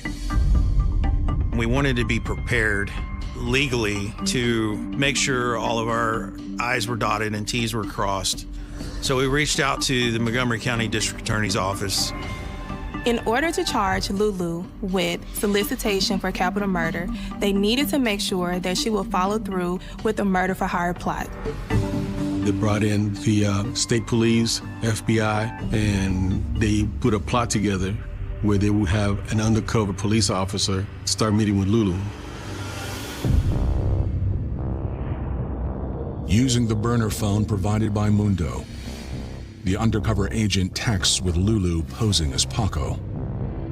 A lot of the dialogue between the undercover and Lulu did occur in Spanish. Spanish was her primary language, but it also propagated the authenticity of Paco, made her feel comfortable psychologically. Mundo assisted in arranging an in-person meeting with the undercover agent posing as Paco and Lulu. On the evening of July 20th, Mundo and Paco meet with Lulu in a department store parking lot. Han pasado poquita información, yo nomás quiero saber, primeramente, pues, ¿qué tienes para el enganche? Hablamos de qué cantidad es la que hablamos. Pues, yo quiero que tú estés clara, ¿verdad? Porque, pues, es algo, o sea, tú dime, o sea, este güey lo quieres madreado, o quieres que lo quieres acabado, lo quieres muerto, o quieres que nos damos una putiza, o qué? No putiza, yo lo quiero muerto. So they start talking about compensation and they come up with a price. Lulu did give Paco a $500 down payment and had actually gone through the ATM together so she could pulse the money out. Once Lulu handed the undercover agent the $500, they had what they needed to arrest her. But they were still hesitant and wanted to make sure she did not stand a chance in court. They explained to me Lulu's a beautiful lady, never been in trouble. She's a member of the community. We just hate for her to go to a trial and have one of the jurors feel sorry for her. They knew that they had a lot on Lulu, but they had to have something more concrete. And so in order to do that, they came up with the idea of staging Ramon's death.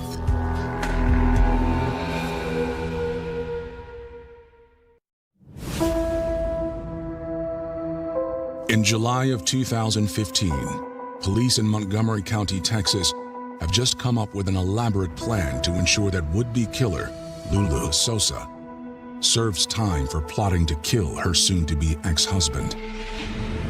Every piece of evidence that we were able to gather was in an effort to strengthen this case. Again, Mr. Sosa's life depended on it.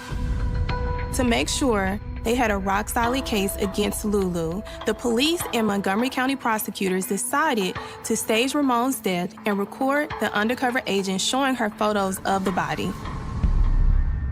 On July 21st, 2015, officers summoned Ramon for a meeting. When I get there to the police station, I noticed that there was other people involved in this meeting that I have not seen before, and they said, well, this is what we're gonna do. What we wanna do is take a picture of you basically dead to show proof that you're dead to her, and we wanna get her reaction. They tell Ramon about digging a grave, using makeup to create the effects of a gunshot wound, the whole plan. What we need you to do is go home now and don't tell anybody what's going on. So go home, get you some clothes for 3 days, and then come back over here, and we'll put the makeup on, and we'll take you to the location. Soon after, Ramon returns. They take his cell phone right away so that he cannot communicate with anyone and no one can track where he is. We had never done something like this before, so that being the case and knowing what's at stake made it pretty nerve-wracking. The DA or assistant DA pulled out pictures of actual dead people with bullet wounds to the head, and he picked that one and he said, okay, this is the one right here. These officers come up there and into the room and they put on the makeup. My partner and I at the time had never applied this type of makeup to appear as though it was a realistic wound. But after watching a couple of YouTube videos and practicing on each other, we figured we might be able to wing it. After applying the makeup, detectives put Ramon into the back of an SUV with blacked out windows. They took me to a location not too far from my gym, and they had already dug up a shallow grave. One of our commissioner's office point of contacts was able to get us a backhoe out there, and they actually dug the hole with a backhoe. At the gravesite, police instruct Ramon to strip down to his underwear and get into the grave. I added more blood to my temple, my nose, my mouth, and basically told me how to pose for the pictures. And they took pictures of me, and I with my eyes closed. While we were at the gravesite, there was a bit of a somberness to everyone, but I think that prevailing emotion was kind of masked with the professionalism. We have a job to do. When I was lying in my own grave, thoughts of my kids, crossed my mind, my family, because I knew they were going to sooner or later see this picture. Once we were satisfied and felt like we couldn't do anymore, we loaded up and headed out. They told me now we're going to take it to a secret location because we don't want nobody to know where you're at. They take him to a safe house where he is supposed to stay for 3 days, and he is strictly forbidden from communicating with anyone. He had to remain completely out of sight. He was not to leave his hotel. He was not to communicate with anyone, period. Not his parents, not his children, no one. His life literally depended on it. It was very, very difficult being in that room knowing that I knew sooner or later my family, my kids, my sisters and mother and father, sooner or later they were going to be looking for me. But for now, Ramon has no choice but to wait. I knew she was going to be arrested sooner or later. I just didn't know when, and anticipation kept me so nervous.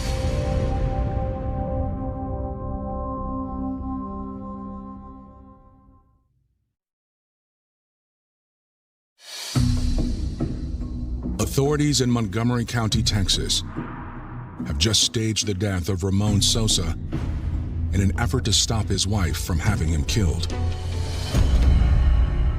After the officers took the pictures of me, they told me we were going to take it to a secret location because we don't want nobody to know where you're at. We're going to keep you here. They took my phone away, and I can't get any calls. Having not heard from him in several days, Ramon's family starts to worry. At this time, I tried to call my brother and calling him and texting him. He was not calling me. He was not texting me back. I'm calling Ramon, and Ramon is not answering. And Ramon is not answering. I'm worried. On July 22nd, 2015, the undercover agent posing as a hitman named Paco meets with Lulu. We had arranged Paco to meet with Lulu that night at the intersection of Interstate 45 and Rayford Road in the Specs parking lot. As Lulu is speaking with the undercover detectives, the car is rigged with cameras and audio, so authorities are aware of her reaction to this. ¿Qué pasó? Ah, ya estuvo. ¿Todo bien? Sí. Ya, nos agarramos ahora en la mañana. ¿En dónde fue? ¿Qué? Saliendo de los apartamentos. ¿Los apartamentos? Yendo para el trabajo. Está bien. Está bien, pues. Immediately upon her seeing the photos of him in the grave, she smiles. And you could tell she had a sense of relief about her. It was very chilling. I mean, this is a man that you have created a life with. This is a man that you went to sleep with for, years, and you're gaining some sort of joy from his death. It was just utterly shocking. Paco did tell her that, of course, he put up a fight, but they were able to overpower him and finish carrying out what they had planned on doing. Lulu pays the undercover hitman $1,000. Tengo 1,000. And she goes on to pay Paco, the undercover detective, the rest of the money for the job. Detectives are happy that they were able to pull this off, but they still just couldn't go and arrest Lulu. We immediately transitioned into, we have a lot of paperwork to do now. We have to start drafting warrants. in presenting this to the DA's office to make sure we had everything just right. The following day, police arrive at the Woodlands gym, armed with a warrant. We had decided that myself and a uniformed patrol deputy would go to the gym to speak with Lulu, under the guise that I was a detective working a missing persons report concerning her husband, Ramon Sosa. By the time the police went to the gym, Ramon had been completely off the grid for 48 hours. Apparently, Mr. Sosa hasn't been to work today. That's what they told me. When they began to question her, have you seen your husband? She says, no, I have no idea where he could be. She was thumbing through a lot of paperwork while answering, so she was avoiding eye contact. She was given some signs of deception and nervous behavior, but she was pretty good at trying to stay focused. She tells detectives to check with Ramon's co-worker and another friend because she had not been in touch with Ramon due to the divorce and the restraining order. Then, detectives inform her of the real reason for their visit.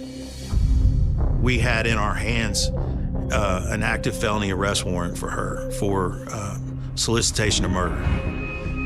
Okay, Ms. Sosa, stand up, please. You're under arrest. Okay, you're under arrest. Why? Okay. Ma'am, it's okay. Stay back. We have a warrant. Upon her getting put in handcuffs, she immediately would only communicate in Spanish and became uncooperative from that moment on. She was escorted out of the building and into a marked patrol car. Lulu was arrested and charged with solicitation of capital murder.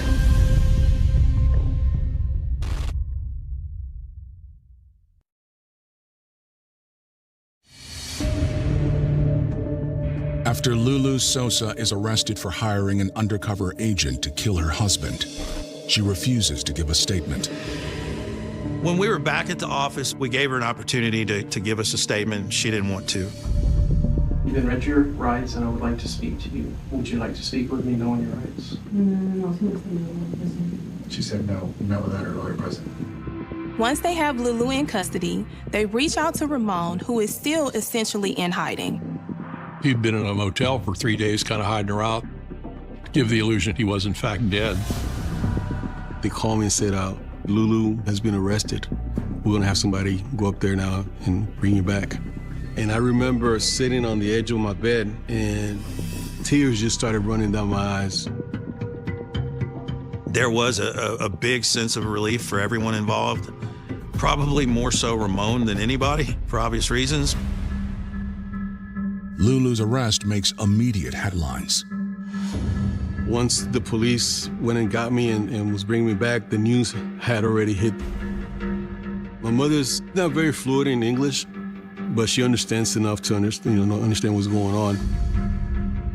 When she heard the breaking news, pretty much all hell broke loose because my mom only heard Lulu's in jail and no one knew where Ramon was at. She thought that Lulu had murdered me. And I finally arrived at their house. I said, Mom, calm down. I'm okay. She kept hugging me and kissing me and crying and crying. Ramon explains the whole story to his family, who just cannot believe a woman they knew all these years could do something so cold-blooded as this. If you want a divorce, you're going to fight to try to get as much as you think is owed to you.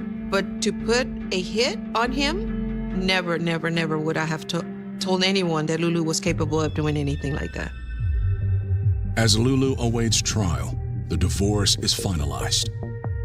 We got we got the cars, we got the house, we got the motorcycles. I think the only thing she got was he agreed to pay her $2,500, which is the amount she was going to pay to have him killed.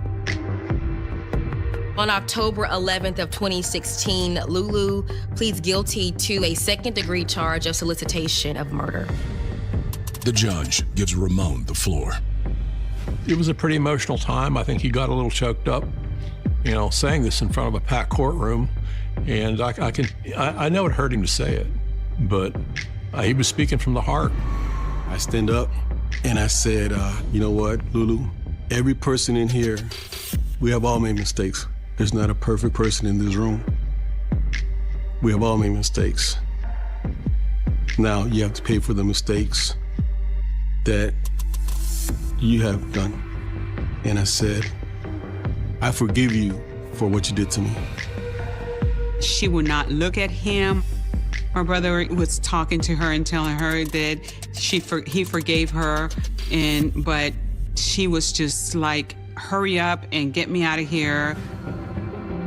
Lulu is sentenced to 20 years in prison. However, in November of 2023, Lulu was let out on parole under the circumstance that she would have strict supervision and she could not contact Ramon by any means at all. Lulu wanted me dead and she wanted her way. And at the end of the day, I was the one that got everything, walked away, and basically lived happily ever after. Ramon was the one who got vengeance in the end, and she lost her freedom. She lost time with her family and friends. So he was the one who truly earned the ultimate payback. This whole experience has helped me a lot and actually has helped me to help other people. What I've done with my story is that I wrote a memoir, I Walked to My Own Grave. It goes into detail about everything that happened to me. And I also have done speeches. Even though this was a horrible, horrible experience for Ramon and for all of us that went through it with him, the outcome can be better for him because he's so much happier now. Life is good. I'm blessed. I tell people all the time when they meet me that know that what happened to me, I just say, every day above ground for me is a good day.